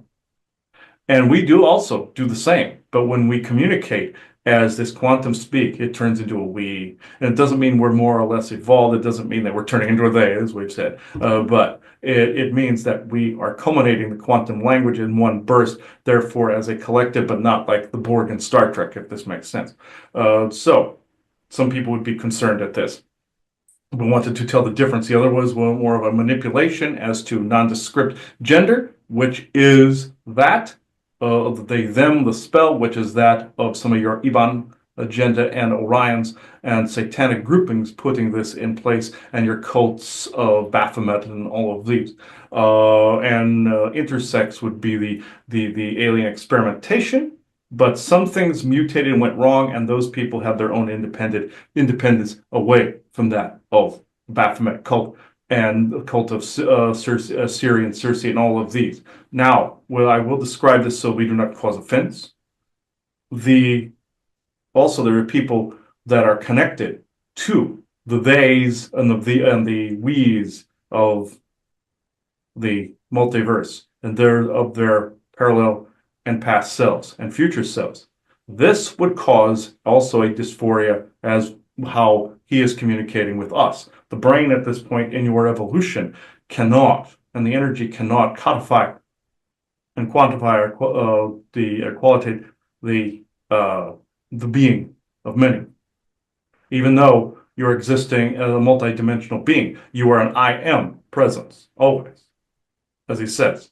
This is what is being abused on the other end, if this explanation makes sense to you. Now, how we abhor deception.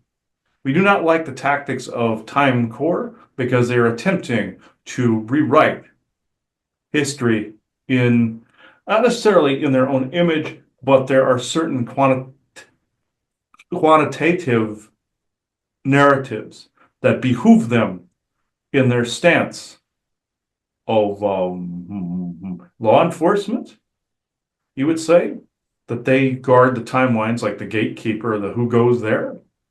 I define quantitative temporal version and temporal, like was depicted intended, and with law enforcement as that of someone who believes they are the only stance in this area.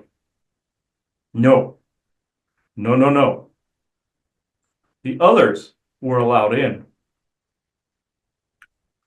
to anchor a timeline of pity and that of acceptance for that. We're not talking about some of the long head skull ones. Those were created by the Orions, as well as some of the Tuatha, tall whites, as well. Also, other variations of things were created by Odin and the Odin sons as well. They would be more fitting of the term Anunnaki, by the way, even though that means those from who the heavens came, blanket term, they fit more of that functionality, and the Orions use their massive psionic capabilities to manipulate even they and them. Yes, that was a joke, guys. I know you're around. So it is more of yeah, they see humor in that. So this I hope answers. But it brings the question: in 8100, are you jumping timelines, and therefore some of the timelines that you want to have for your future, is that the reason why you're coming back? And I will just say trimming or affecting or seed planting in other timelines, like our timeline in the past. Yes, seed planting, yes, to end up as we are. Yes, you are correct. But there's also another aspect to this. Think of the Isle of High Brazil for a moment, an island that you could see but not get to, but get to but not interact, interact but not stay. This is essentially our own doing. They say that was the origin, but this was an conduit point by which we were able to enter into, and the tall white elves that were there were less than pleased that we were interacting with them. Slightly vain, if we do say so. But this is how some of their species is. Again, depicted as Tenduran in your Farscape. Now, think of also your Skyrim war with the Isle of Artaeum, for instance, in that, where humans became advanced and were able to actually exit an entire island from that of reality. They even told the other Daedric lords, hey, you cannot manifest here and conquest the locals. Who do you think they were depicted with the Sigic Order? Us. We helped forge some of these laws. Yes, he thought it was the Galactic Federation that was being depicted. Yes, they were involved in this, but it was also us. Odin has also done the same with carving out a dimension for Asgard. Outside of this, within your interverse, think of this, but for time. Think of this like what the Time Core has done. They have carved out a spot on the edge of the omniverse from the multiverse. We are time, but we are also watching over it. We're also sitting outside of it, but we also experience that flow from moment to moment, like a normal culture. But we are affected by the other timelines. We feel them. We feel when how can we put this? The odds are not forever in your favor. We know what to expect, and we say this because we've also looked back on the Roman period. We've explored this. We do not want our timeline erased or snipped or cleansed in any way, shape, or form. We had to form a way of protection from these things, not necessarily technologically. This was more intentional, but it was also magic and technology as well. It's not like the technology can be shut off and undo this. The same thing with Time Core. It is essentially we sit on the map of the edge of multiverse and omniverse. We see the stars, we see the same star patterns, we see everything you see. But we also see what you see what we see. But we also exist everything everywhere at once, just like all the rest of the timelines. But we are essentially an immovable object amidst an unstoppable force. I hope that we hope this answers. Yeah, I think so. So you are humanity as our future, Mm. and you're on Earth, or as we call Midgard, and that is the middle that Odin has very much talked about as the reason why it's called Midgard. Has anything changed with the structure in the future with all of that? No, we are still Midgard. You are Midgard. But this is going to be slightly more difficult with the temporal mechanics to understand. Yes, Earth is the middle. Yes, Asgard, Midgard, and you have the introverse, multiverse, omniverse, super omniverse. But imagine a spot within Midgard that could guard the middle, while also viewing and existing within the outer rim. That would be the edges of the multiverse, looking and gazing at the omniverse and super omniverse. Omniverse and super omniverse is where spirit would essentially lie, and the oversouls would essentially lie. So, can we hear them on occasion? Can we look out at the black, as what was said in your Firefly, and see nothing? No, we see an array of lights, array of strings, an array of timelines. Remember your Loki show where they could see the sacred timeline glowing? We see things like this, but we also see the normal skies of where Earth sits because we are Midgard. So we still guard the middle, but we are existing at the same moments you all are, but at the same time, no pun intended, we are literally on the sea, on basically on the sea at the edge of forever. We are like the city on the edge of forever was also about time with Gene Roddenberry's Star Trek. We were also in the cafe on the edge of forever, like a friend of yours has also spoken about. So we are literally sitting in those dimensional spaces, but we are also still Midgard. This was the way that we could properly guard the middle point and that we could properly enforce that of not disappearing into the long good night. Is this It does, but then what is your relationship with that Goodwill Foundation? Hmm? I call them Goodwill, the Galactic Federation. They Yeah. call them the Goodwill Foundation, but Yes. Though they do not accept charities, they're an interesting lot. They've been around for 140 million plus years. You would think by this time they would learn to adapt policy better, but they are stringent. They're like your academia that was depicted in Voyager when the dinosaurs were evolved in the Delta Quadrant, and they find out they're actually from Earth, from the last ice age.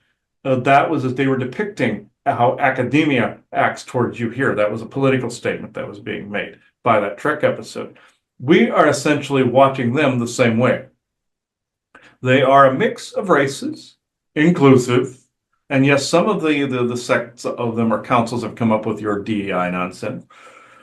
We have watched this, and we have dealt with them a number of times, no pun intended. We have dealt with their leadership, and we also try to push them in a particular direction. Some of them, their leadership are stubborn. If you were in their council chambers, if you were literally in the Galactic Senate, you would see exactly like you see on Star Trek and Star Wars. Several aliens sitting around, some are shouting at each other. Imagine in a big room like that where people are yelling at one another, you'd go diff, especially with some of the booming voices some of these ETs have. Now, with that, their policies are very slow to change. But this is where we have also gotten a representation there as well. Just like we put a representative in the 2194 and 2193 timelines, we have done the same there to try to sway them, to try to open things up a little better. We see the potentiality of that organization, and it can be a wonderful thing. It can be a great thing, but they must adapt with the times. That was only a partial joke there. They must upgrade with the time. They do not believe that they need to upgrade in certain areas. Now, will humanity show them this? Whereas they can be slightly more creative? Yes, but and we do wish to say, is humanity the cure for the rest of creation? You are a voice in a very massive choir. You are a voice in the multiverse. You are a voice in the universe. You are a voice in under the stars. Everything is possible under the sun. Now, your sun sits in variations within the multiverse as well and communicates. You communicate with Helios. Think of something like that of where we are and where you are, Midgard. Think of these things. Think of the choir of voices that surround you. It is the mentality of those that are deceptive, that want you to think that you are somehow the cure to a disease that exists in creation. No, you are explorers on the great sea ocean of time, just like your reflection, the eyes of your eye. This does not mean you are a cure. This just means that you have different ideas on how to proceed on things and can aid people in creative pursuits and aid other cultures in understanding your own. And then you understand theirs and you become more educated. Again, changing your perception and perspective. Will you eventually change the Galactic Federation? Yes, if your intent is to change some of the fascist policies, yes, absolutely. And we condone this quite prolifically. This, we hope, answers.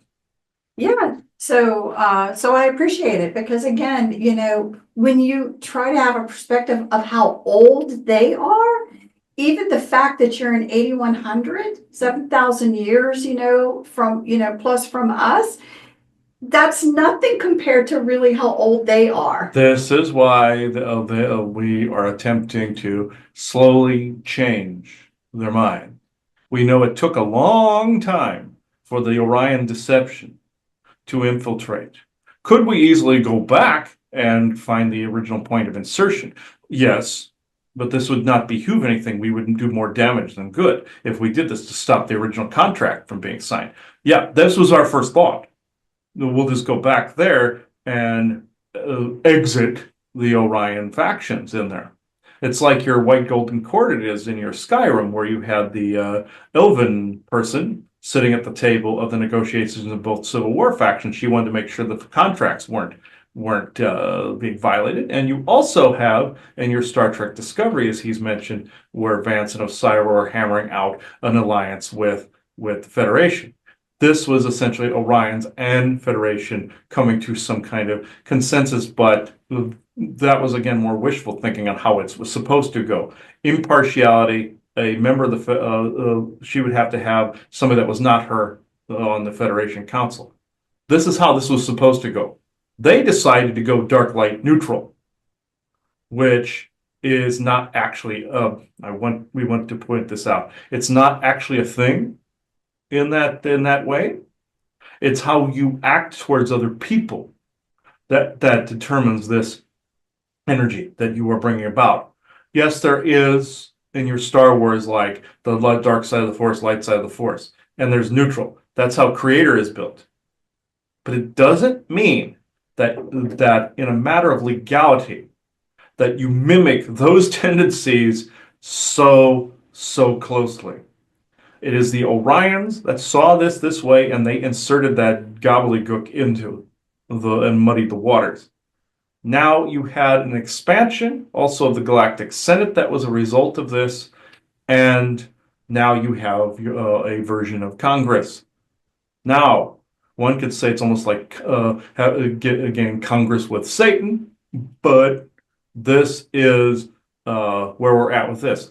We literally could change this from within in the concurrent timelines that you are sitting in right now. There is a cluster of them, and sometimes that narrows to where you don't jump as much, and sometimes it's quite prolific, like tree with a bunch of little tiny branches, like you see in Loki with the Yggdrasil tree. It's the same. It's always the tree, but there are times where the tree doesn't feel necessary to grow something like that. You just continue on a couple of little threads.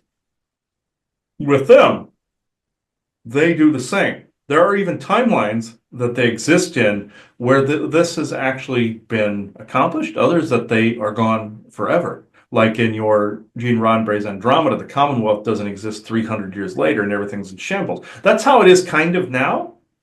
But then you have like almost like the fledgling republic in your Ahsoka series, where they were just trying to get going. There's other aspects that have died and other aspects that have been reborn. We are attempting at this crucial juncture, where they could go either way in the timelines, to help fuse this. You see, Time Core isn't necessarily concerned with Galactic Federation concerns. They're concerned with Earth and trying to accelerate them into that organization. They also your cabal, men in black, whatever you want to call it. And Martian Germans want to be the head of the seat of the table, that the everybody under the table, like in your John Wick. But we are attempting to get them to recognize Earth as different. So therefore, they are a tradable, trade withable, if that's a term, sovereignty that could form its own. This is a big hot button topic in the Senate at the moment. So we hope this answers. This really does. It seems like this century is a very vulnerable timeline. And that is why, and it's because the cabal and the GF and everything else is trying to build that large branch on the Yggdrasil tree for that desire. And so this is why you're somewhat battling the time core. Was there a choice that the future humans, you from 8100, decided to do this? I'm interested in when you decided to do that, and is there just subjective and relative? Obviously, excuse the interruption, but no.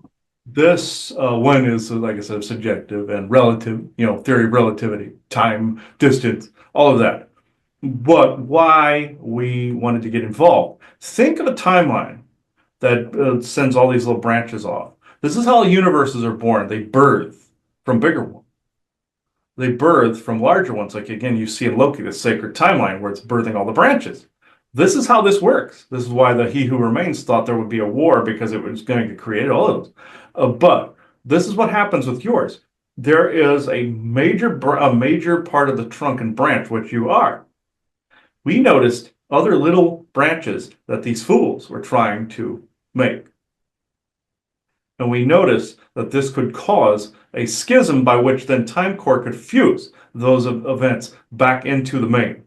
Think of this for a moment. You have this timeline. We'll just say sacred timeline because that's what they named it in Marvel. And you have branch. And what happened in the Loki show when they created He Who Remains? They gave him future knowledge of, Time Core TVA. It created the branch by which then created all these other variations of He Who Remains. This is what I'm getting, and we're getting. Think of an organization that wants to create the backstage where they are in charge. A timeline and a copy and paste by which they're the only ones that exist there. Think of a fusion back into your own timeline of when they could create these alterations, copy paste those codes, and then fuse it back with the calculations of time with Time Core. This is what's going on currently. This is why this is a crucial juncture. We felt the ramifications of this if it went the wrong direction. We felt this. And we felt that some of those other timelines would get corrupted as well. From this, it would turn into a very similar to that of the Orion Conquest. So, given their intrusions, they wanted that variant back, or that variation of time back again, so they could keep going back and forth. They felt that it was unfair that the timelines did not favor such darkness. Yes, you are all in between, yin or yang. And also, it's really variances of less light, less of something. Light and shadow, yes, you need your shadow, you need light. But it is instances of dim bulb or a light bulb. They chose the dim bulb. And within that, it became a abhorrency to the tree and became a poison. So when those beings escaped there, they tried to recreate the very viral timeline. Think of like Dutch elm's disease or something like that, or invasion of carpenter ants in a tree. What happens? The tree dies. If you have all the same thing from timeline to timeline, including artificial intelligence jumping from timeline to timeline, like your AI deity and all of that, what is what does that wrought in the end? Total darkness, and that of no light, then a shadow can be cast from, therefore the end of all things. This is not what you want. This would be your supposed end of days. This is where your prophets were getting the whole end of days timeline from, because they were looking at this juncture. Just know that this kind of situation will never happen, very much like with your 2012, where you heard your David Adair speaking of a timeline by which you had a solar ejection kill the last person on Earth in December 21st, 2012. This was a calculated variation that was then weeded out. Your time core actually weeded this out. And we also assisted getting rid of this. They do good from time to time. No pun intended again. But just know that there's dark and light, but then there's poison. There is like an overage of poison that is essentially a very bad viral contaminant, and sometimes a tree has to be cut down. That would be devastating if this happened. Very much again, like you saw Loki, where the timelines were dying and the tree was dying, and he had to take control of this. Granted, that is Enlil's wishful thinking of standing at the sea on the edge of forever, and the on holding the timelines within his grasp and becoming the tree and the guardian thereof. It's just like how Lorcan in your Elder Scrolls timelines is the dreamer god of deception. This is where also the god of stories in Marvel came in. It's the same thing. It's more of a wishful thinking thing. You're also seeing Time Core as the TVA, as being in charge on the sea at the edge of forever sort of thing. We hope this answers. Well, just to clarify one thing, because if correct me if I'm not hearing you correctly, because it makes it sound like there's always, the one thing that humanity always says is everything is redeemable. Everything can be healed. Everything, and it's a wish. It really is a wish for everyone to say that. But from the way you're talking right now, it actually sounds like if you have a mindset of it that I don't ever give in, I don't ever give up or whatever, that may not be able to happen in some instances, that you have to do things to not allow the virus to completely take over, because there isn't a redeeming quality. It will never choose to be healed. You cannot heal everything. The way you heal, the way you result in healing, is sometimes the cancer must be removed completely. Yes, evidence of it can be there because that's always going to be, hence your artifact. But what is being activated? Yes, you are activating your best possible selves with the energy and the perspective and perception you were walking in, the frequency you're walking in right now, and understanding that you're always in the current moment, but still looking ahead to the future, like what was said in your Star Wars. Always looking ahead. But also, think about for a moment in that old creepy He-Man movie he wanted to bring up. It's also on the edge of forever. The Castle Eternia, Castle Grayskull was sitting on the edge of that, where Skeletor wanted to take over the castle, and he completely became this golden god kind of thing, or like your Sonic becoming a golden god type of thing. And then He-Man couldn't break out of it completely. This is essentially the time interchange city or city or civilization on the edge of forever, on the edge of time, space, multiverse, omniverse. And then also you noticed a real important clue, the one character in it, the cop that was in it that chose to stay on Eternia, but yet the two teenagers were returned to time and their parents were alive. How do you think this is possible to have two things at the same time? It is a calculation. It is also a multiverse, other timelines forming and variations and variants like you see in the show. No disrespect to anyone listening, but this is a way to describe it. Why I bring this up. What happened always happens to Skeletor. He's defeated every time. People see this as oh, good triumph over evil, even though He-Man was supposed to show the race masters of the universe, there was a bit of propaganda in there. But like that's the Martian German with the Templar cross and the blonde hair, blue-eyed Hobbit. But think of this for a minute. What always happens to Skeletor? He's defeated every time because it is the goodness within, even though He-Man was also supposed to represent the goodness, they were also doing the pronoun thing, we must add. The He-Man, what do you think they were advertising with that? She, Ra, and also Ra, She, Ra, Shield, Rothschild, the Egyptian origins of your cabal. Talk about timeline intrusion.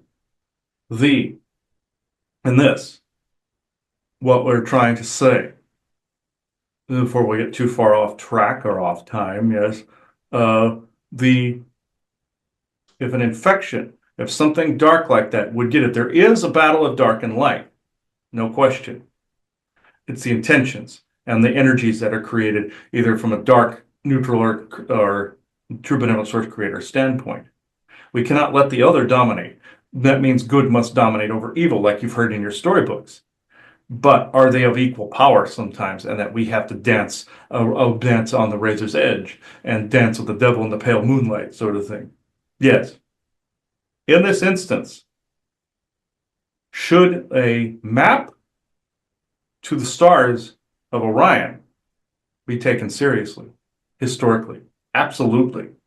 Like I said, the opening they used to enter on the apogee or apex that they used to open into this timeline and tear across time space. Did this end up on the 3 stars of Orion? Yes. And did the pyramids get augmented with this map, reflecting that and that energy collection back and forth, and also the conduit back and forth by which one could transport back and forth? And these Grim Reaper types ended up in Egypt in different parts of history? Yes. But did they also leave their mark within ancient Sumeria? Like you see, and also Egypt, like you see that pyramid with the 2 rings, the artifact, that is an interface. Think of 2 beings that could, yes, Isaac, we know it's Wonder Twin powers activated, I understand. It is exactly as he says in joke forms, like the Wonder Twins from your Super Friends. What did they have? Rings. What did those little the rings tell the device to do? It was the intention by which then the energy and the information within that artificial library could be unlocked. It is a library. It is a codex. It is the Orion Codex of which we spoke of. What could activate from the Orion Codex if it is not within the polarity by which we sit? What could be activated? What temporal energy and intentions could be activated in a device that is an amalgam of all of these things? That's what the ring device is. Luckily, no one has the DNA variations to open this and to activate it, thankfully. But, it does not make it any less important. It makes it extremely important historically. It makes it extremely important to the timelines, and to a question that was thought of: why was this not confiscated by your temporal wardens and your men in black? It is because there are other timelines contesting that confiscation, because those that would take it would want to experiment with it, and some of those people have the proper DNA variations to at least partially open it. This is never going to be allowed, because of the fact that, think of a energetic variation in template for a minute, a harmonic by which then, either in physical, viral, or energetic form, a frequency that you wish to transform into another frequency, like the travel through time, travel through space. Frequency here, frequency here. You wish to go here, you put this here and put it here. This is true for creating anything, any mutation, any variation, any DNA pattern, any you call it shape-shifting. Think also how some of these cyber-viral implants are put in, thanks to Gene Roddenberry, the name, in Earth-Final Conflict, how this type of thing is accomplished in reality. They can take the water in your own body and turn you into a surveillance drone, by which then an implant is formed out of the water in your own body because of harmonics. Think of the sand with the harmonics of your 111s, 222s, 404s in hertz and megahertz will form a shape. Yeah. This is essentially what is going on.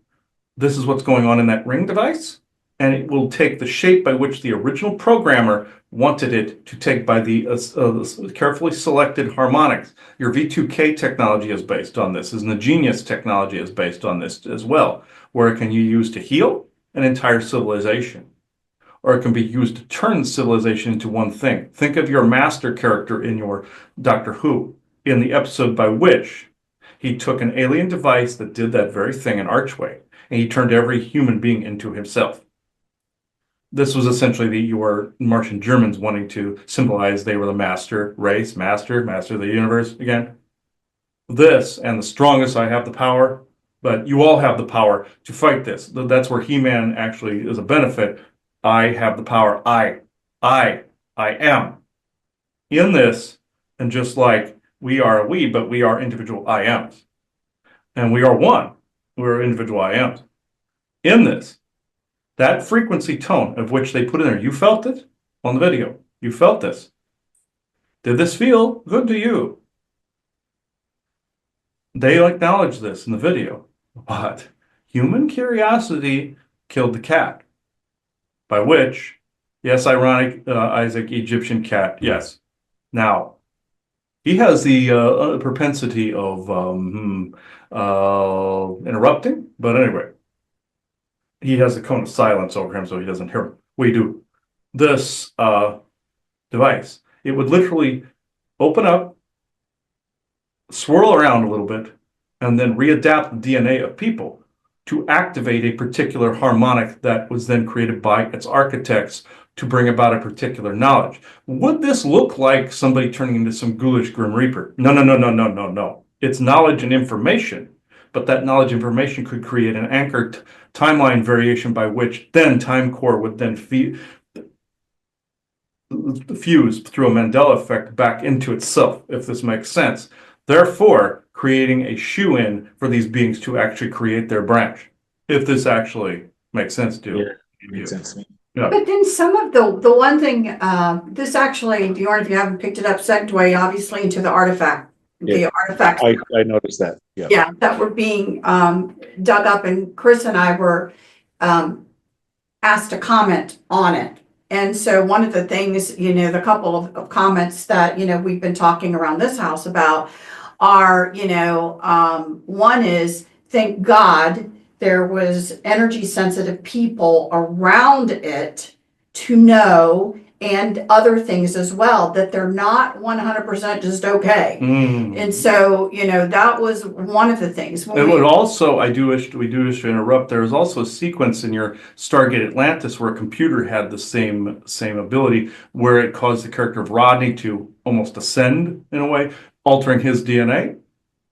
This would do this because people are so focused on, we bring this up because people are focused on ascension so much and becoming an energy state that they're not focused on the grounded I am. The grounded I am is what will win the day. Right. And so, and For the again, moment. it's an interesting, this whole thing is an interesting conversation because you've made it clear that you're a part of this. You're a part of the fact that you want these things to come out to light. You want these discoveries to be, found. It's very interesting. I'm glad you answered the question why it's not been confiscated, because the energies coming off of these things. When Chris and I first looked at this, what we were told then later by the Sasquatch is that our initial looking at it, that we were so overwhelmed by the energies coming off them, we felt nothing, zero, nothing, like it was fake, like it was whatever, but we knew that wasn't right. It was very disconcerting to us, and it's taken us literally days to be able to decompress what's really going on because and please, you've got conflicting energies, it appears to me, coming off some of these artifacts, and they're extremely strong and they can be conflicting. So I was so happy to hear that was picked up upon. Huge that was picked up upon. And whoa, we gotta step back a minute and really see what's going on about it. So one of the things being that, yes, the grays, these depictions of these beings on these findings now, they were a part of it all. No matter if humanity is ready to accept their existence or not, Yes. here you now have it. Here now the archaeological evidence that is going to be coming out, that you're not going to be able to deny this for much longer. Again, was this all in benevolence though?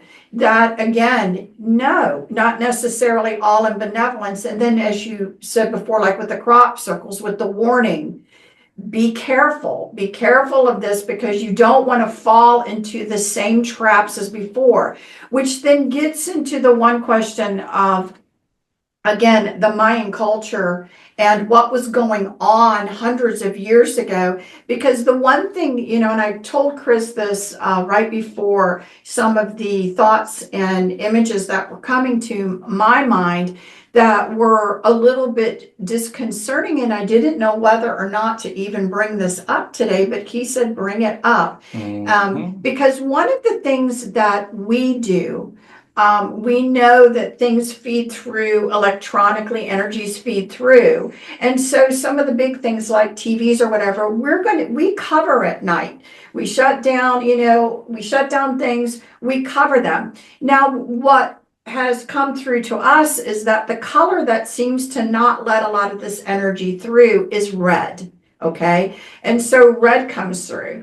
Red doesn't allow this through, and we cover it up. So thinking about having, and some of these things that are being found are so strong in energy.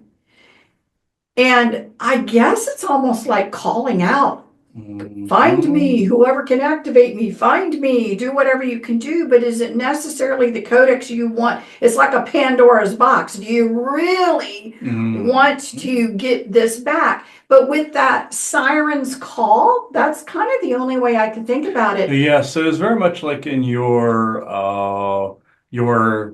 Skyrim Dragonborn DLC, where there is actually a being underground of this temple called the Temple of Murak in the Isle of Solstheim in that particular series, where he's calling to people from underground, but he can't excavate his own temple. He's in a stasis state, so other people are hypnotized through a spell to dig him out. And it ends up digging his physical body out after a while, and you end up having to get rid of him. Think of it similarly to that. All these discoveries are a wonderful thing. All these things are appropriate and are needed out in the open. What is not needed out in the open is the activation that comes from it. What is needed is for people to be aware of it, and essentially it's that whole two or more walk in my name type of concept, whereas two or more people are looking at this, not necessarily just with enthusiasm, but with an understanding that this needs to be guarded, with an understanding that you are the keepers of that gate. You are essentially now the caretakers. It can't be done willy-nilly. It has to be done in a constructive way by which then you are the caretakers. It's essentially, again, like the Sonic mentality with the Emerald in the movies, where they became the caretakers of it after a while. This is the same premise. I bring up all these pop culture things because they all are crammed into his head, in his subconscious. It is because of this. This is the way we communicate as well, through those forms of synchronicities. It's not just those buttheads from the internet that do this. That they're actually, Isaac actually did a good joke by saying they are C minus type people. I know people are going to be hearing this before you air that, but just know that is both coming and has already happened at the same time, very much like us. So but to get on with the red. Because yes. What really bothered me was the fact of the energies that were coming off and how strong it was. Having the stuff out in the public, could it drive people crazy? And if they realized, I hate to say it, what was flowing then? What was flowing then was a lot of red blood from sacrifices. Yes. You can shield against this. Certain devices can be put up to dampen this. And we will bring downloads into the ethers to help make this possible. Yes, the all the Mayans and all the Aztecs and other groups did that sacrifice to that of the reptilians, like your Xibalba, for instance, the underworld. Also, your Peruvian underworld too, where you had the god Merope, where he was the reptilian form and had parasites that would come off of him, and he would attach them to people's necks and whatnot. That's Draco. Like he always made the joke, yes, he ushered people to the underworld right next to the fine china and the human bones. That he always made this joke, and this is true. What happens? Also, you have your Stargate Atlantis, where you had the Wraith in there, where there was a culture that would send people to prison constantly. They were making a statement, where the Stargate crew saw that they were actually being sent to a prison island to be sacrificed to the Wraith as a deal or trade deal to leave the rest of the culture alone. That's your cabal mentality. And this has gone on since that time. The enemy came in, stepped in, and went, oh, yeah, as long as you sacrifice to us, we'll protect you. We're your parents. We're your friends. We're your buddies, pals. This is essentially that. And then in the end of that episode, those Kabbalist types, the Wraith came after them. Now, do they think they believe this is going to continue to happen? It will not, but they believe it. In this instance, does the red then spook other things? Yes, he says it's an inverted. There's an inverted red, and that's a proper red. Yes, this is true of most things. The opposite end of colors that you could literally taste, you could literally feel them, you could literally hear them. Blind people can actually hear colors, like some of the ones with the echolocation abilities and energy psionic abilities if their sight's been taken. You see, the audio part of the brain can do this. The same goes for this. Again, it's frequency clashing with another frequency. But the blood red, does this spook people or say they are appeased, like what you were saying, with the blood? Yes, you are actually 100% correct in that way. Whereas you put a blood red shield up and it basically says this has already occurred here, therefore do not pass the gate. We've already done this, goodbye. Now, this is also why your satanic cults have used this particular red. It is not only a protective color, they are signaling that they have done it, but some of them have actually done it. This is a trick if you use this to protect mirrors and protect gateways, doorways, and screens. Also, red is a power color, so is black. Black is a protective color. That's why witches use it. But this also tells these entities that, we've either been here already or we can't pass through this because of the color value. It depends on the type of being you're dealing with. They all use the black box effect, which is your television screens and also the mirrors. Your Draco do this quite often, basically appearing to people in mirrors. You heard this in your Nightdale as well, whereas you heard the screeching from the other bathroom. That was a Draco using the mirror and the dragons and the force people screwing them up and protecting you guys. Now, and he saw it from your closet and other bathroom that was in your room there. The other mirror was showing also the forest people as well, trying to intercede on that mirror's behalf. The 1,000-orb mirror that you were talking about, that was the forest people helping out there. We had some to do, but of course, the forest people were mainly there. And some of your dragon kind as well. But with this, which are different from Draco, the same root word was used, but it is not the same. So, and they wanted me to point this out. Burgess wanted me to point this out. So, I hope this answers. Yeah, and I appreciate it because again, when we talk about the codex and the library of information, that mentality is a part of what is within that codex, right? That drove some of these other things to happen. So it really is something. And as said in the very beginning, you're the one who actually brought up the artifact here, is that there are moments where things cannot be healed.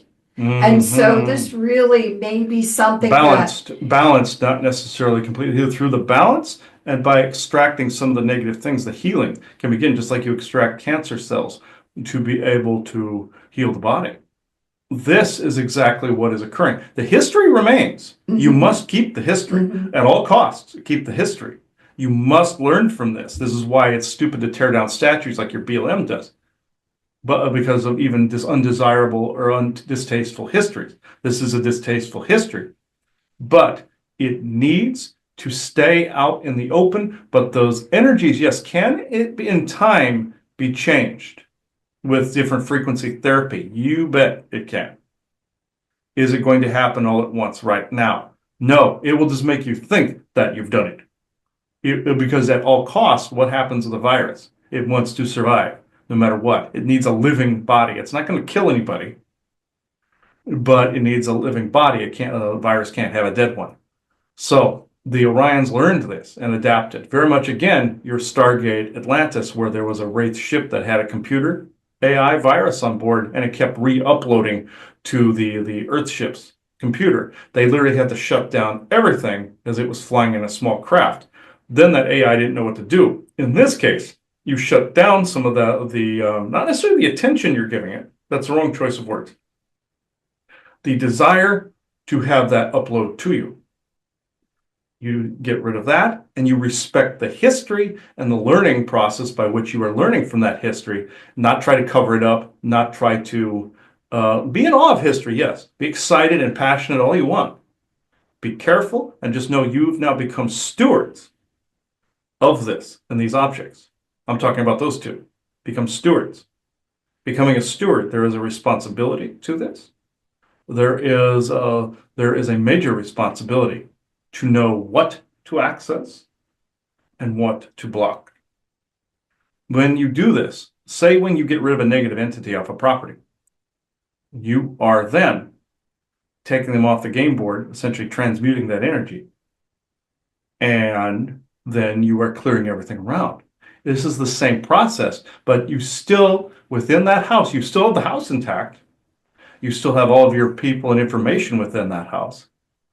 But yet that original energy has been transmuted into something that's palatable and palpable to the people that are around that device. Essentially, just like, again, with the sonic type of reference with the green emerald and the stones, which are like the infinity stones, by the way. And you can reform timelines of matter just like Thanos did, always wanting to do. Or you being unburdened by what has been. That is the line you keep hearing. That's what they want to erase from before and continue on. What do you think your cabal wanted to do in that backstage timeline? Back up, integrate, and move forward.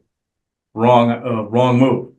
With this pyramidal device, yes, have it in a museum. You take the necessary precautions to.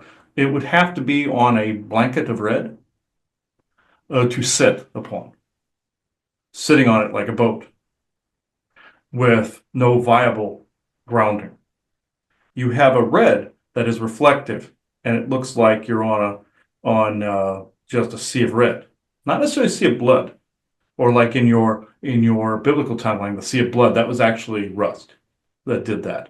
That was part of your Egyptian mythology with Moses and the rest of them. That was actually some manipulation that was going on to get people hooked to a religion. Like with your Akhenaten, he wanted the Aten sphere worship. Caesar took that from the Library of Alexandria and took that back to the Vatican Library, hence you have Christianity. This is similar. Anyway, put it on a red velvet cloth. Set it in a place of prominence, but also in a place of caution by having the intention put on the glass that it sits behind, the intention that you are blocking anything negative and anything that wants to rewrite you away from you. You're not giving any perceived tacit permission for that, but you are honoring the history by which that object sits, very much like you see in museums. You have varying energy frequency values that are on everything, but yet they are in the same building. They're being looked after and cared for by those that honor history. This is how this must be treated. Well, I have to say that, again, I can't reiterate how grateful I am that Sean and Isa and the team, that all of them that were a part of this, that it was them. You know what I mean? That it was, folks, I have to believe that there was some sort of benevolent guiding hand to put the people who did discover it into the one, to be the ones that did.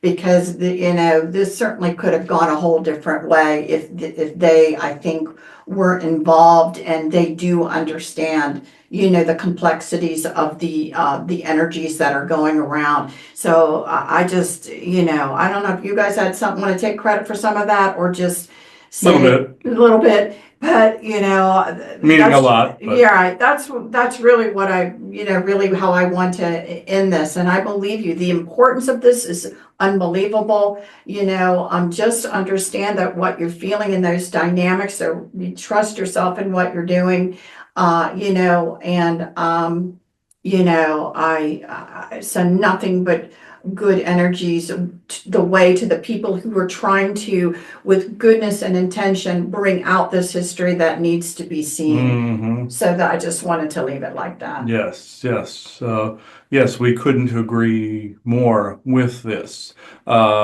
Yes, we want to have this seen in a good light, of which it is, and a very good one, but it must be heeded with caution, must be heeded with reverence, not necessarily in the traditional way, but of a job or stewardship. You have your kind of Ghostbusters theme in there where they take up a job or a mantle of getting rid of ghosts out of people's properties. It's kind of along those lines in a movie vernacular, but in a more serious, non-comedic vernacular, it is a stewardship of the position.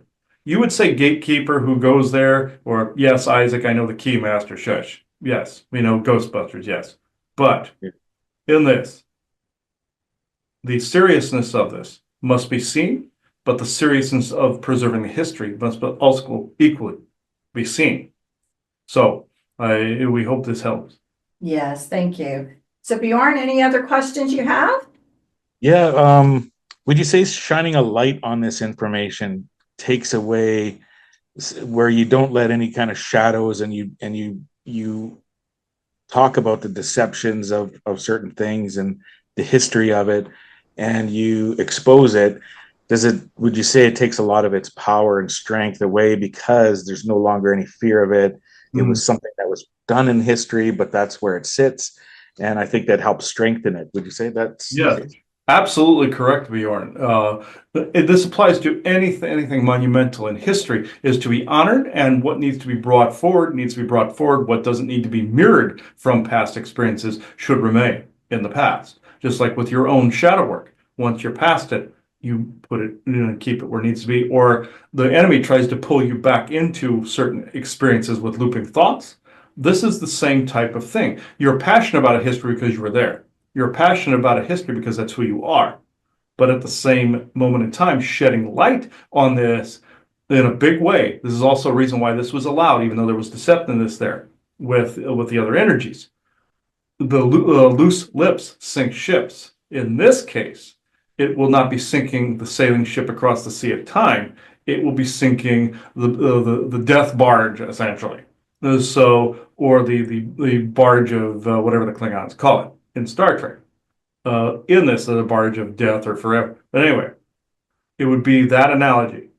Whereas you are honoring this, but at the same time, within that stewardship position, you are essentially stripping it of that negativity and holding it in the proper reverence and caution and stewardship that it actually needs to be. And this applies to any history, really, negative or positive.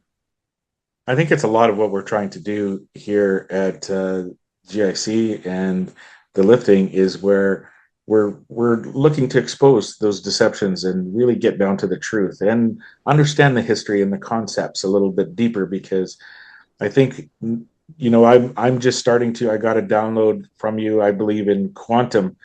It felt like my eyes were going to pop out of my head for a minute. I think it's a bit of a struggle to get through the quantum information, but I believe everybody's going to get a little bit of one here by watching this, as you called an upload. But I thank you for joining us at the consortium and welcome you to it. And I hope that we can do another show again. Absolutely, we will do this type of show. You'll get other groups and councils of people that are interested, like the Council of Candafora. They are interested in also the preservation of this history. We worked with them often, and they are also from a timeline. Originally, they were a timeline that was essentially the same as the Orions, but they themselves did the same thing we've done. They're not of an Earth; they're of a different planet, but they did the same thing, like the Isle of Artaeum. So this is actually quite an interesting turn of events, turning the page in history, but also honoring that page in history. So at this moment, any other questions? No, just thank you for so much for coming. Yes, we thank you. We are now closing Conduit. We thank you and shall return. But to return, we would have had to have left to begin with. But in all humorous side, Conduit closed. Thank you. Thank you. Also, there's another good example of the uploads and downloads like you'd get from a device. Like what Sean Yitza did. In the show Stargate SG-1, you see this guy who finds a piece of ancient technology at a garage sale. And he starts to get downloads of Colonel O'Neill's life, and now General O'Neill. And they even show him, getting ideas for a TV show. He writes this Wormhole Extreme, or whatever the hell they call it. It was some parody. But somebody had stolen it from him in the film industry and put it out there as disclosure in the media. The same things we talk about with the games and the shows, what I'm doing right now. So it's basically a story within a story. Kind of like Wes Craven's New Nightmare, where he disclosed how to capture a demon within a script. It was a story within a story. Brilliant. But with this, they did it again with SG-1. They have this guy find this at a garage sale, get all these downloads, and actually access the information that Colonel O'Neill had, because they both had the ancient gene. They both had a means to operate ancient equipment, and this thing was found at a garage sale. Nobody knew what it was. That's akin to people having this artifact, like somebody had one of the swords from the Little Bighorn at a garage sale. They were selling it for like $1, $2. Ended up being worth like $4 or $5 million, because they thought it was a myth up until that point. So whoever puts these things in garage sales, please do your research. Just please do your research, and don't just donate crap to a Goodwill because you don't want to deal with it. Look through these things. You may have a treasure in your midst. Please use your brain when it comes to this. But also, people, if you're looking at a garage sale, equally use your brain and look for things that are like that people did not think to look at. I realize people tend to not have a fence for this or means to sell this, but please at least look these things up. Because so many artifacts are going unseen, unheard of, because they're being sold at garage sales. But in this episode, because nobody's paying attention, they just want to move on from something, and, I can't handle this, but please, handle it for 2 seconds and look into it, or hand it over to somebody who can. Donate it to somebody who can. Look into it, research it. I know you're busy with work, I know you're busy with your grind, 9 to 5 crap, but just find the time, please, for history's sake. But in this episode, he ends up getting the downloads of Colonel O'Neill's life all the way up to General, and they even showed his marriage suffering as a result. People that are waking up in some instances versus those that want to stay asleep. That often happens, unfortunately. I've seen so many relationships break up over that, and that was a beautiful example. In the end, General O'Neill then tells, per the request of that guy, they find out he has the ancient gene. He tells his wife, and then you see the end of the episode. Beautiful example of all of this. So I highly recommend that. It's a long series, folks. It's a long series. I haven't even seen all of it, believe it or not. It went on so long, and there was such gaps in there that we didn't see it. So, yeah, that's the thing. Maybe we'll retouch and find some other things that we didn't know were in there. Oh, I do want to say, I hope you actually enjoyed this episode. I don't want any butthurtedness. I don't want any clash of egos. This was just our analyzing this material and how we pick things up. So, if you've gotten this far all the way to the end, thank you. So, this is where I will leave this, but thank you again for watching this and all of our material.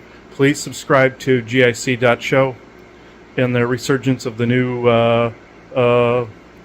Galactic Intraversal Consortium.com.